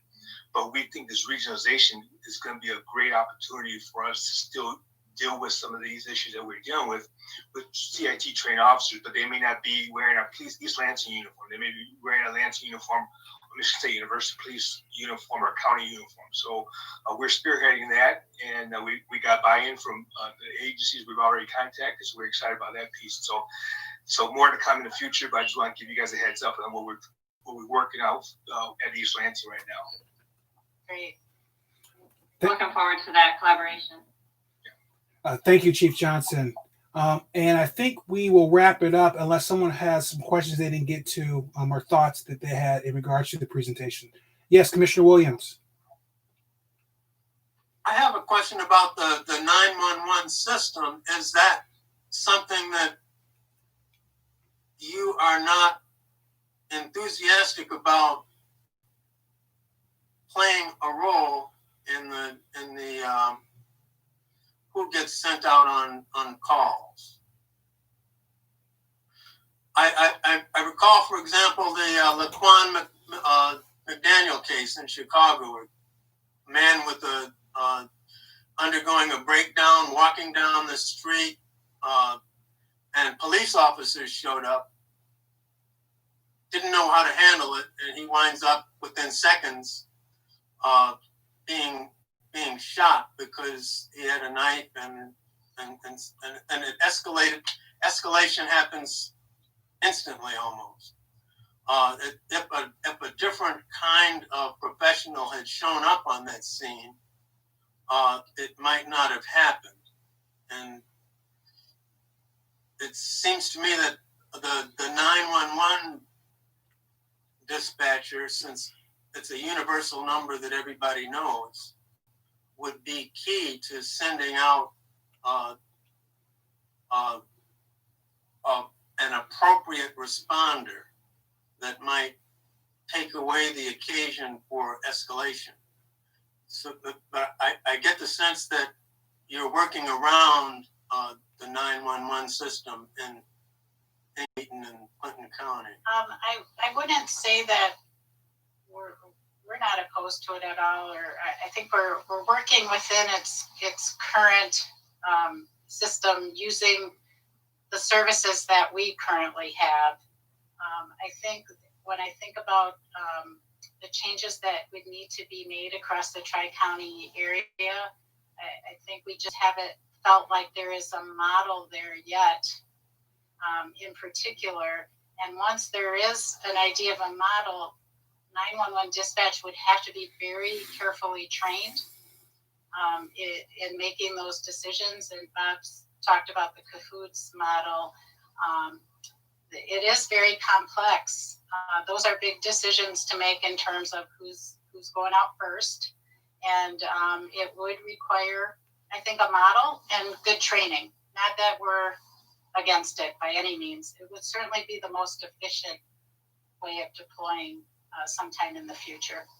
Let me add to Sarah's comments too, Commissioner Williams. I think not only the model, but unless you have, universal 24/7 coverage, when you call 911, they'll say, we would send you a crisis team. However, let me think, their hours stop at 10. I mean, I hate to say it comes down to money, but it comes down to money. I think the advantage that you have a former East Lansing resident who now hangs out at the Capitol as the governor. The more she can hear that a universal mobile crisis team system statewide in every community is a public utility that will be financed by the state, whether you're on Medicaid or not. I think then the tie-in to 911 would be much easier. I think that's what holds it up now. It's, as Sara said, the clinical model, but also the fragmentation of financing. It feels fragile. I mean, you hear these three leaders from CEI, they're holding together with tape and baling wire. And I think the concern that I always have is if you get people used to 911 and then that thing falls apart, you've now got I think there's a moral problem having people call a number for which you can't respond. So we would really, I can't come to a meeting like this without asking you to help lobby on behalf of financing for the public system. So I know Commissioner Grigsby and George Lahanas didn't ask me to do this, but I can't help mine. So. Well, could I just jump in a second, Chair? Please go ahead.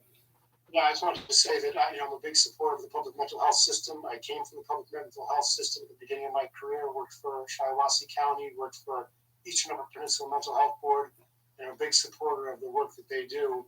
Also, it helped influence us in adding social workers on staff so that we could have broad coverage ourselves. I know it's not a replacement for the public mental health system, but thinking of it as our own responders who can assist police and that are immediately available. And we intend to have, in the way the chief is scheduling it, we intend to have, that MSW level social worker available. I don't know if it's about 60 hours per week, 70 hours per week during key times throughout the week. So hopefully we will be able to supplement with our own staffing and have that embedded with the police department. And that's our goal and hope, and that we can assist and then pass people onto the CMH system in the right way. So that's all. Yeah, and if I could add to that, because I'm not really familiar with where you're at in that model, but I think of it a little bit similar to the relationship we have with McLaren, where they actually contract with us. We hire, train, support the social worker who works in their operation, but has great knowledge and access to making the connections back to our services. So I don't know if that's something that we have social workers already on staff, but we would be happy to have any sort of collaboration, close connection, partnerships that we could encourage with the public system. I think that's great. Yeah, we would want to make those connections for sure. Yeah, that would be very strong, very strong. I think we're going to go ahead and wrap up this section of our agenda. I just really want to thank Shana, Sara, Bob, and Gwenda. We really appreciate the information, your expertise, and most importantly, your time tonight. We all benefited from that, and we just appreciate you coming in. Thank you. Thank you. Thank you so much. Take care.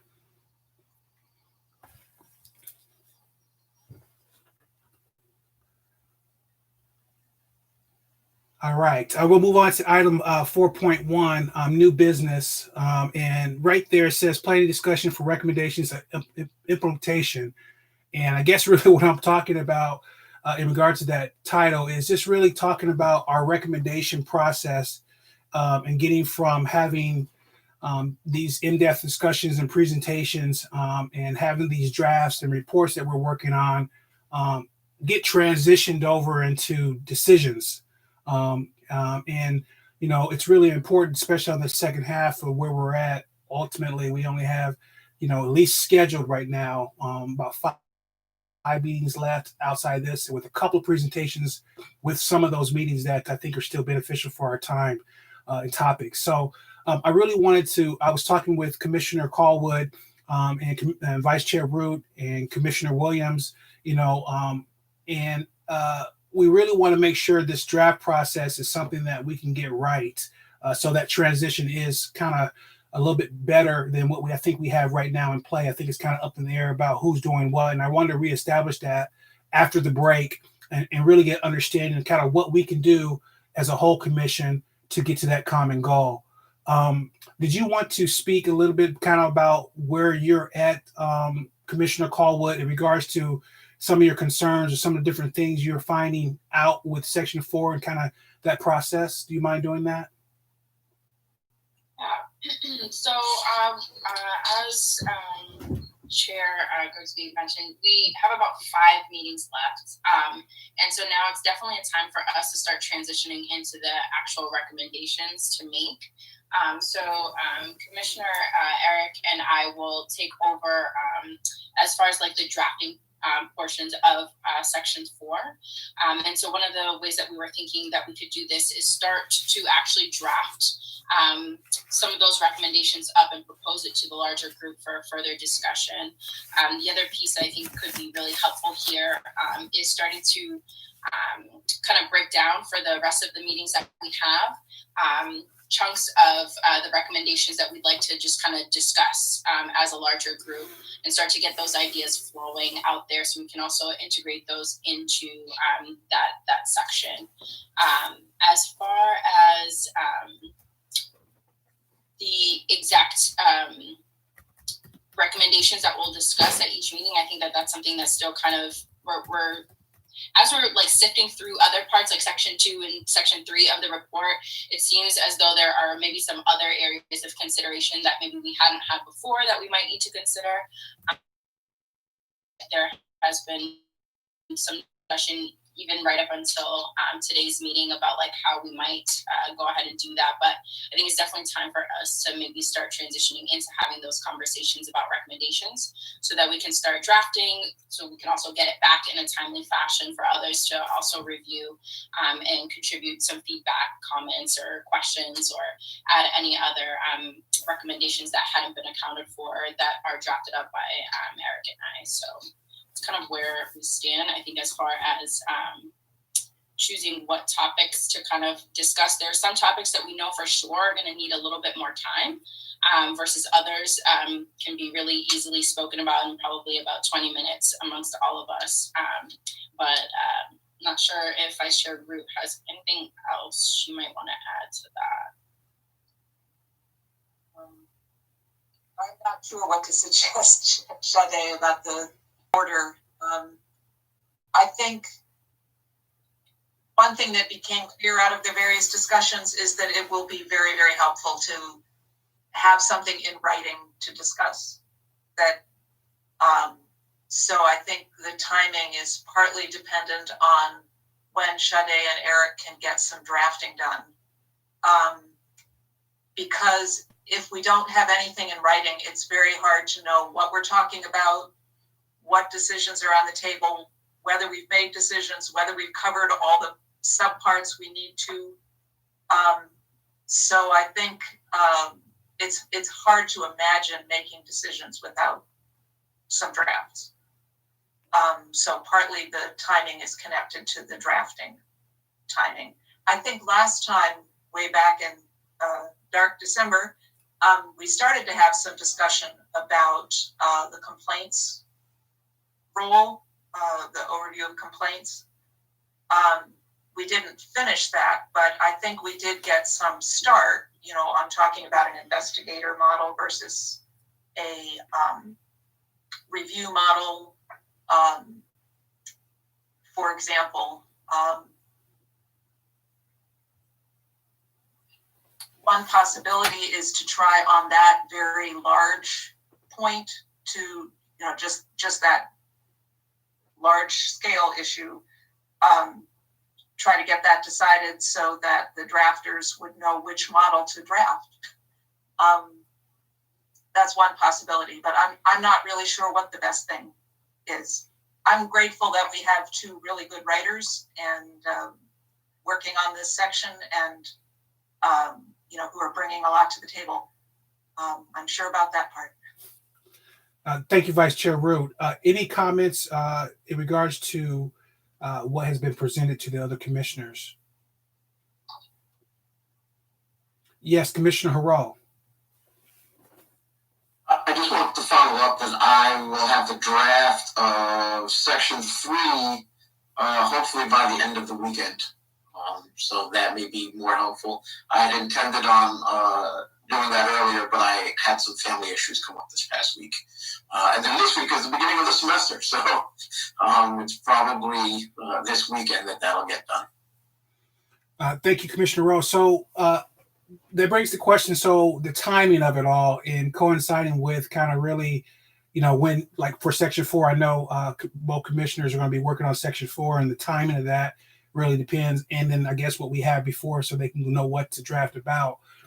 What do you think is our best way to looking at the drafts in a way that coincides with the next few meetings? I guess is going to be really the main question that I have in regards to always having us build upon each meeting to get to our goal overall. Yeah, so Eric and I do need to touch base just about just kind of going forward with Section 4. One of the things that I think could be possible is definitely if we have chunks of recommendations written out and drafted, submitting that so that others can review it before our meetings, and then come with questions again if there's points that they want to further discuss. If the other piece that I think is important here, if individuals do also have specific recommendations that they have in mind for any of the subsections, like go ahead and forward that to myself or Eric so that we can also integrate that. The other piece that I would add to that is including some rationale for that as well, so that we can also understand like what your line of thinking was around that recommendation. Of course, that's something that we can either touch base on one-to-one outside of here, or just bringing it to the larger group to kind of just discuss further. But as far as talking about different parts of the report, I wonder if maybe we could agree on maybe some points that we do want to make sure that we discuss coming up in this next meeting on the 25th, so that we can start to have this conversation going. Not sure what others maybe think about that approach. I like that. I'd be interested to hear from others in regards to having that goal for the 25th, so we can really build from this point forward. Yes, Commissioner Ellsworth-Etchison. I was given a thumbs up that I do like that approach. So I'm not as talkative this week. Aren't you surprised? Yeah, I'm very surprised. I'm on the edge of my chair waiting to hear from you. Like, what the heck? Okay. Any other comments from? I mean, because this is a big deal. I mean, this is really, I think, the heart and soul of us really not coming to our meetings and feeling like we've just been talking and nothing's getting done. And then all of a sudden we have this deadline that we're all going to be stressed out and frantic about, and it's already going to be a very big process, but it doesn't have to be as painful as it could be if we don't really understand how important it is. For example, you had Vice Chair Root do Section 2 over the break, and your input and participation in looking at that and making your own recommendations and adding to that.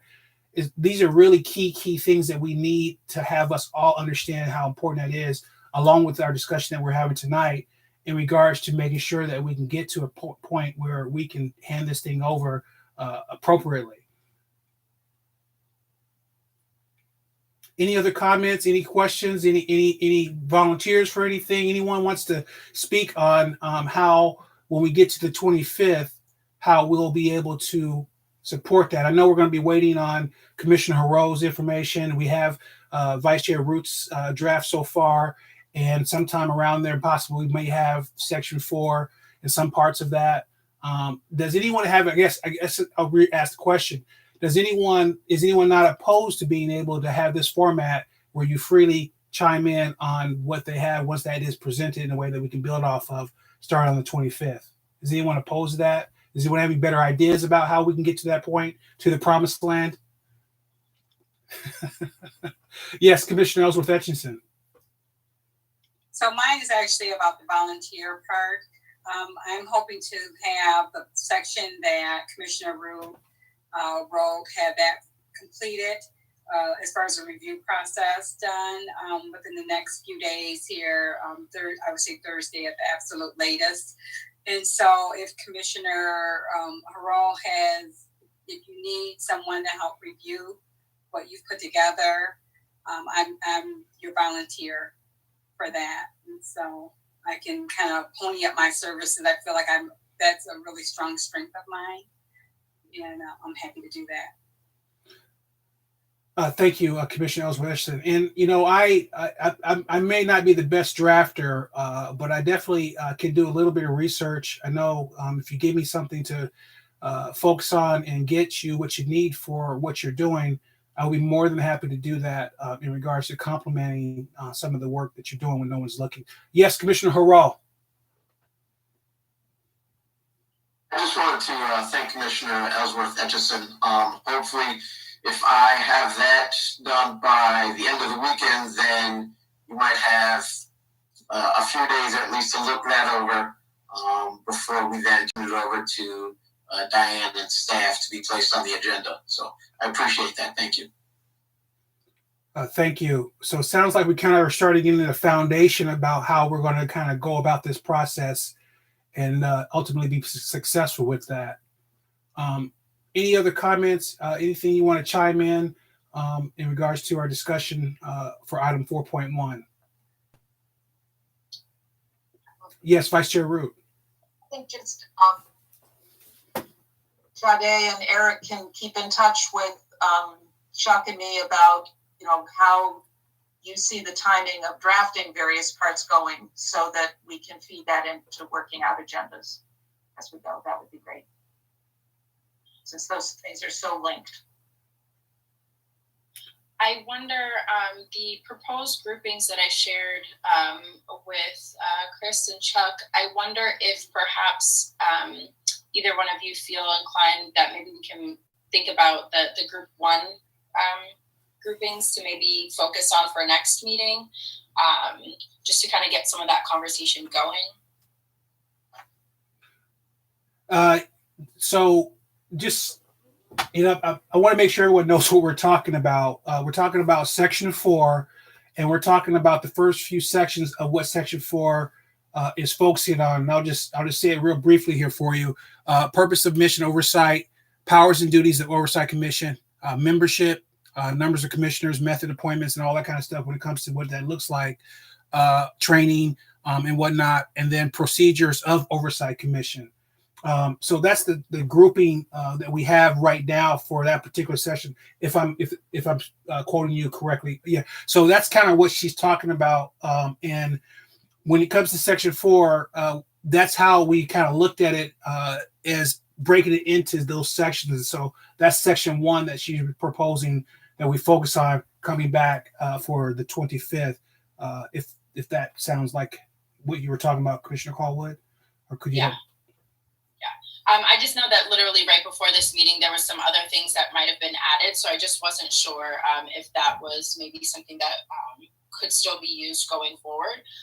But yeah, I think that just to kind of start us off with a conversation, we could maybe on the 25th, which at that meeting I will not be able to attend, but have conversation around as far as recommendations are concerned for like the purpose or the mission of the Oversight Commission, which some of it was already outlined in the Section 1 around the resolution and stuff like that. So a lot of that is already kind of accounted for. But again, I'm just giving space for if anyone else has any specific recommendations around those things. So I think that some of that the information in Group 1 has already kind of been outlined, and it's more like when it comes to the actual draft, it might just be a summary and not necessarily a whole lot of recommendations per se. But I think as far as just getting the conversation rolling on recommendations, that might just be a good place for us to start. And I'm open to like other ideas around that, but I think that could just be a jump off point for us. And then we can just build on that each meeting going forward. I would agree with that. Unless someone has a better, feeling for how that should work, I think that's a great start building block. Well, yes, Vice Chair Root. There's a possible disadvantage to doing that without Sade present, since that's the part she was going to be drafting.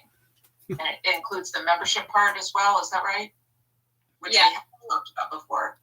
Eric and I are going to touch base about the specifics of each of those sections. Okay. I'm also okay with like just submitting some information, just some of my own thoughts around that, even if I'm not going to be there physically or virtually. well, maybe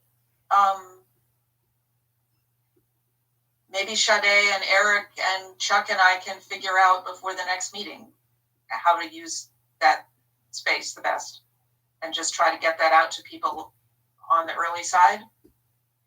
Because I think we've learned that open-ended conversation is really difficult as a way of moving forward. So we'll try to find a way to do it so that we have some concrete ideas to start off with. Thank you, Vice Chair Root. I'm committed to that as well, so we can make sure that we can take that open-endedness to our product. Any other comments, suggestions in regards to the subject at hand till we move on? All right. And you're not leaving us for good, Commissioner Caldwell. You're just missing that one meeting and come back to us, right? Is that correct? As long as this virtual space is open going beyond January. Okay. All right. All right. Thank you so much. Appreciate you, and appreciate everyone that has been doing things in between the meetings to get to where we are at now. It's just very, very important work. And a lot of the work that I've learned in life is the work you do when no one's looking. So I really appreciate that in your commitment to this goal that we have as a group. All right, I'll move on to item 5.1, unless anyone has any questions about anything else before we move on. All right, so we have future speaker schedule, Prosecuting Attorney Carol Seaman, 12521. Is that locked and loaded, City Manager Lahanas, as far as that, or was that just kind of like a substitute if we didn't have? I believe that, Chief, I believe we have someone from the prosecutor's office coming next week to talk about. On the 25th, that's correct. Carol Seaman and her deputy prosecuting attorney. Okay, and City Manager Hans, are we just doing that one? Or are we also having the labor attorney? I mean, Yep. So the labor attorney can have a pretty extensive conversation. So I wonder if you wanted to push that out to the next meeting.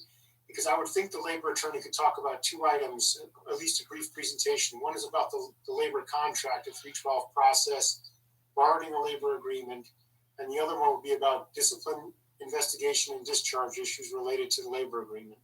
So those might be two issues that a labor person could speak to, and then of course questions. So there's really two pretty important facets that labor could speak to.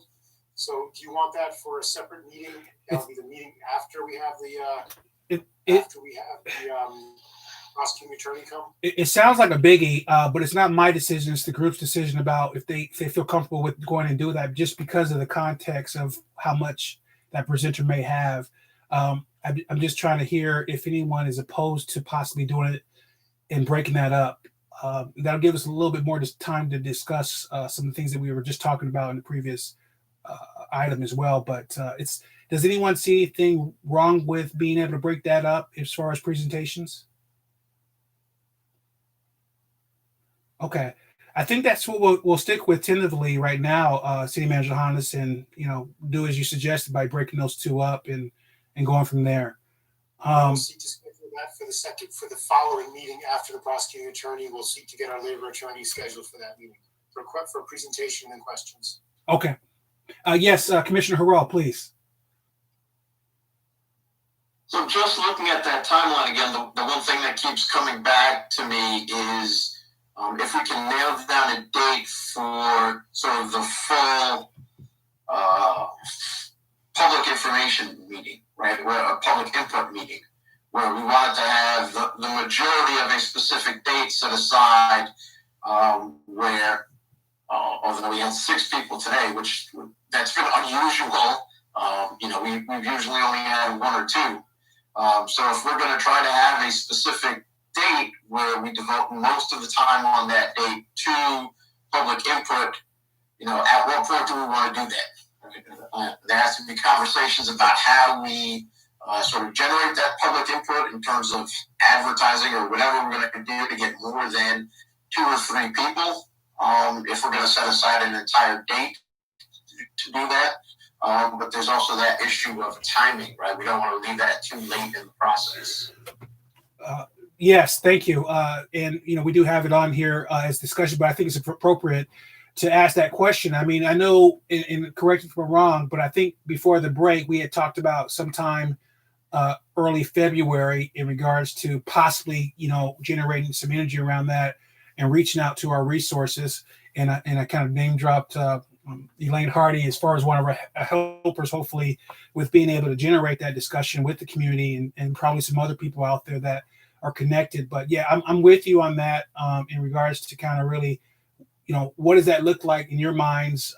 And, is there a concern about, February being that time frame? Is it a little too late? If you want to, is it the first meeting in February? Is there a meeting in between that we want to do with that independently of everything else we're doing?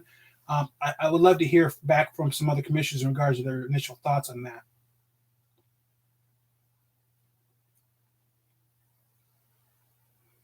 There is a big concern. I mean, there is a big concern because, if you guys, unlike tonight, we haven't really had very many people come in and really talk specifically about, a lot of things that we're doing and we like to get accomplished. And I know we were at this point in the first half, a lot of it was, we didn't really know what, we were kind of going to be doing and where we're at, and then have something where the community can kind of wrap their heads around as far as what we're working on and our overall goal. So, but it's really a big deal that we really prioritize this if we're going to do it in the way that I think it should be done and getting that input. Like I said, I would love to hear if anyone has any initial thoughts in regards to those concerns and maybe some ideas possibly in organizing that in a way that is productive through your experience, your job, your relationships that you have, that something that may have worked in this format that may be something helpful for us. Yes, Commissioner Holanis. Or excuse me, City Manager, excuse me. I got a promotion. So just to Cedric's point, we can help publicize it when you guys get a date that you want. We use social media, we'll use our website, we'll use our e-dialogue and all of our communications to all of our residents, talking about the fact that you're having a public hearing. I think it's probably best stated at the time when you have a draft or a document that people can respond to, and at least people can weigh in on something and say that we like this, we don't like this, we like that, we don't like that. I still don't know how much participation you'll get. This is a continual problem of government at all levels, is trying to get participation to public hearings proactively, people showing up to things. It's tough to do, but we can use all of our communications tools when you set a date to get that out to people and publicize that for you through all of our social media channels. We've got many thousands of followers, many thousands of people get our e-dialogues and all of that. So we certainly can do all that to assist. Thank you, City Manager Lahanis. Yes, Vice Chair Root. City Manager, what kind of timeline would we need to best take advantage of those communication opportunities? 2 weeks would be more than enough. 2 weeks? Because we would probably publicize the week before and doing e-dialogue, and that same week doing the week before doing social media. I would talk to my communications person, but I think 2 weeks, because if you tell people too far in advance, they forget about it anyway. So you've got to try to get them somewhat in advance, but not too far in advance. I think we would do a big push the 2 weeks to a week before. And then, like I said, we have a hard time getting people to come to our budget public hearing, which is all the money we spend in the budget at any given year. So it's not easy to do, but we will use all of our communications tools to help publicize it if you get a public hearing date. When you set that time, type of day, public input session, I shouldn't say public hearing, a public input session to react. And we can link to the document if you have a draft document for people to respond to and so on. Thank you, City Manager Lahanis. Any other questions or comments in regards to that? I think it's kind of fallen in where we thought it was going to fall in as far as February and somewhere around there, because we should be able to have some things turned around hopefully by then. I'm assuming, I think we will. We'll be just fine. And they'll have community will have something to kind of say what they like or don't like. Yes, Commissioner Harrell. So I guess we're operating then under the assumption that we'll get the labor attorney for the first meeting in February, and then the second meeting in February will be the public input session. And that should give us enough time to have drafted all of the sections of the report. I think so. Please correct me if you don't think that's realistic. I think that falls right around when we're going to be ready. We'll have that 2 week time period for them to help us out. We can reach out to community and do some other things as well. That just gives us enough time to kind experiment with that a little bit. Yes, Vice Chair Root. I think early March is much more realistic because we've got presentations, both of the meetings in February, which are good presentations to have, but that does limit the amount of time we have to deal with specific recommendations. I think we're going to certainly need the time at those 2 February meetings to talk among ourselves about the recommendations before we'll have something to share with the public. I hope it can be sooner in March rather than later in March, but I don't see how we can do it in February. That's my reaction. The other thing I've mentioned a couple of times, and I don't know quite how to solve it, the 2nd and 4th Mondays, which is our regular meeting schedule, is also the regular meeting schedule of the school board. And there is no problem in attracting public participation in school board meetings with the unknowns about where students are learning and whether there are 2 models or 1 and all that stuff. There are sometimes 100 people watching those meetings, and I think we'd be shooting ourselves in the foot to try to have a special public input session at the same time as a school board meeting. It just doesn't, to me, that doesn't add up. Thank you, Vice Chair Root. We need to find a different date. And we have some time to kind of, I would, we can play with that a little bit. I think, yes, City Manager Lahanas. Chair, I'd also recommend or advise that if the commission has a draft that you want to share with our labor attorney and city council and East Lansing city attorney, just to get feedback on if there's anything that they see as problematic or issues, we can certainly avail ourselves of those resources once you get something that's reasonable enough for the draft, just so we don't send something on to council and then have the city attorney say, well, this one issue is problematic, and then you've got to reconvene to figure out how you address it. So it might be useful for the group to have those resources and know that they're available to you beyond just the presentation. But if you have things you want to, once you get a draft, say we want a labor review, we want a city council, a city attorney review from a general perspective, we could certainly do that for the commission as well. Thank you. And that was one of the most exciting things about doing this is having the availability of having expertise, look at what we're doing and help us make sure that we're doing it in a way that's realistic in the outcome. So I appreciate that opportunity. And I think we all will take advantage of that to make sure we get it right. All right. If there's not anything else, we'll move on to the next item under the old business here. All right. So we've kind of already hit 5.3. So what we have left is a community survey update, if there is one, in regards to where we're at with that. Just briefly, we have the community services community survey RFP on the website. It was posted, I think, on Friday. If you want to see it, take a look at it and give us feedback on the RFP questions. The Department of Justice survey model questions are attached. Also, we have some draft questions that we proposed. There is no final survey yet. We're going to work through that yet to come. So if you have suggestions for us or feedback, you can share that with me individually. You can share that with the group. With the council, the commission secretary, Diane, and she can get it to us as well. But let me just tell you where to find that on our website. You go along the top to services, bid postings, where we put our bids out for all city services. And then you'll see the RFP document there with the RFP request and the survey that we're asking for. But again, this is still very much in draft. So if you have feedback and suggestions, we'd love to hear that. I would expect that the RFP closes in about a week and a half. And then beyond that, we'll be working with the selected vendor to get a contract and come up with finalized questions. So please give us feedback if you have it. That's it. Thank you. Thank you so much. Yeah, that's great. All right. And then we'll move on to commissioner announcements. Does anyone have any statements, comments, questions in regards to getting it conveyed to the group here tonight? Yes, Commissioner Josephson. This is just something really minor, but the website, the members list is not updated after Vice Chair Williams stepped down. So I'm not sure. I just wanted to remind everyone maybe that needs to be updated when the 2 new people take her place. I'll take care of that. Thank you, Commissioner Josephson. Anyone else? I just want to address, I print off the agenda and then I have it. But earlier in written communication, there is a person that I want to acknowledge that did write in written communication.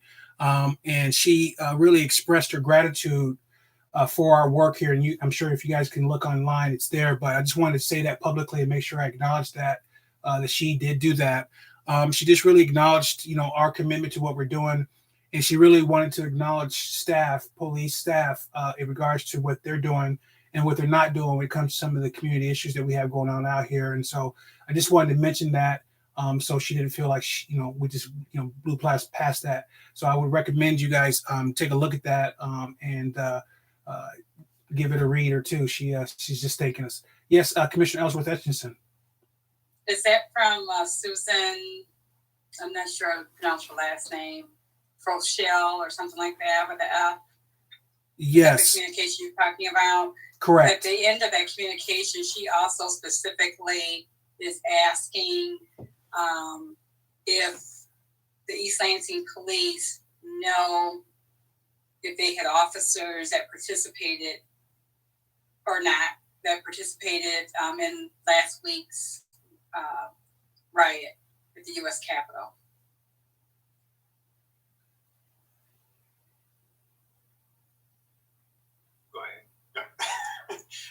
No, we don't know of any of our officers that were at the Capitol last Wednesday. Yeah, you mean going there to participate as participants in the riot, not going there as requested law enforcement assistance, right? That's how I'm reading her communication. Is because that's starting to come out now. Well, I understand that people from all over the country, from in their ordinary walk of life, they were participants. And I understand the question. So I figured I would have heard by this point, but we don't know of anybody. Correct, Chief or Deputy Chief? That's correct. We didn't hear anybody. Thank you for pointing that out, Commissioner Ellsworth. I appreciate that. Any other announcements, comments from any commissioners before we move on to item number 7, adjournment? All right, we'll move on to item 7, to adjournment. I'll entertain a motion to adjourn. Moved by Commissioner Josephson, seconded by. All right, Commissioner Rowe. All those in favor, please say aye. Any opposed? Happy New Year, everyone. Look forward to working with you going forward, knocking this thing out. Appreciate you. Take care. Good night, all.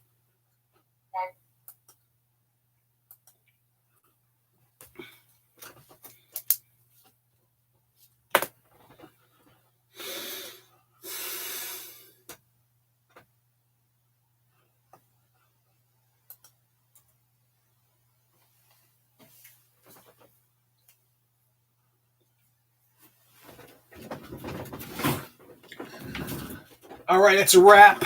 We got it done. You heard it. You made it through all the way through. Bless your heart. I don't know how you did it, but you did it. So I appreciate you. As I was saying to the commissioners online, that a lot of work that we're doing work when no one's looking. And a lot of times people won't see this originally, but they'll see it in the playback. They'll use it as a point of reference, I would hope, for their work in their commissions and their advocacy in their social justice movement that they're trying to do to accomplish in their communities on behalf of people who do not have a seat at the table. For what it is. Thank you so much. Thank you so much for listening to what I have to say. Take care.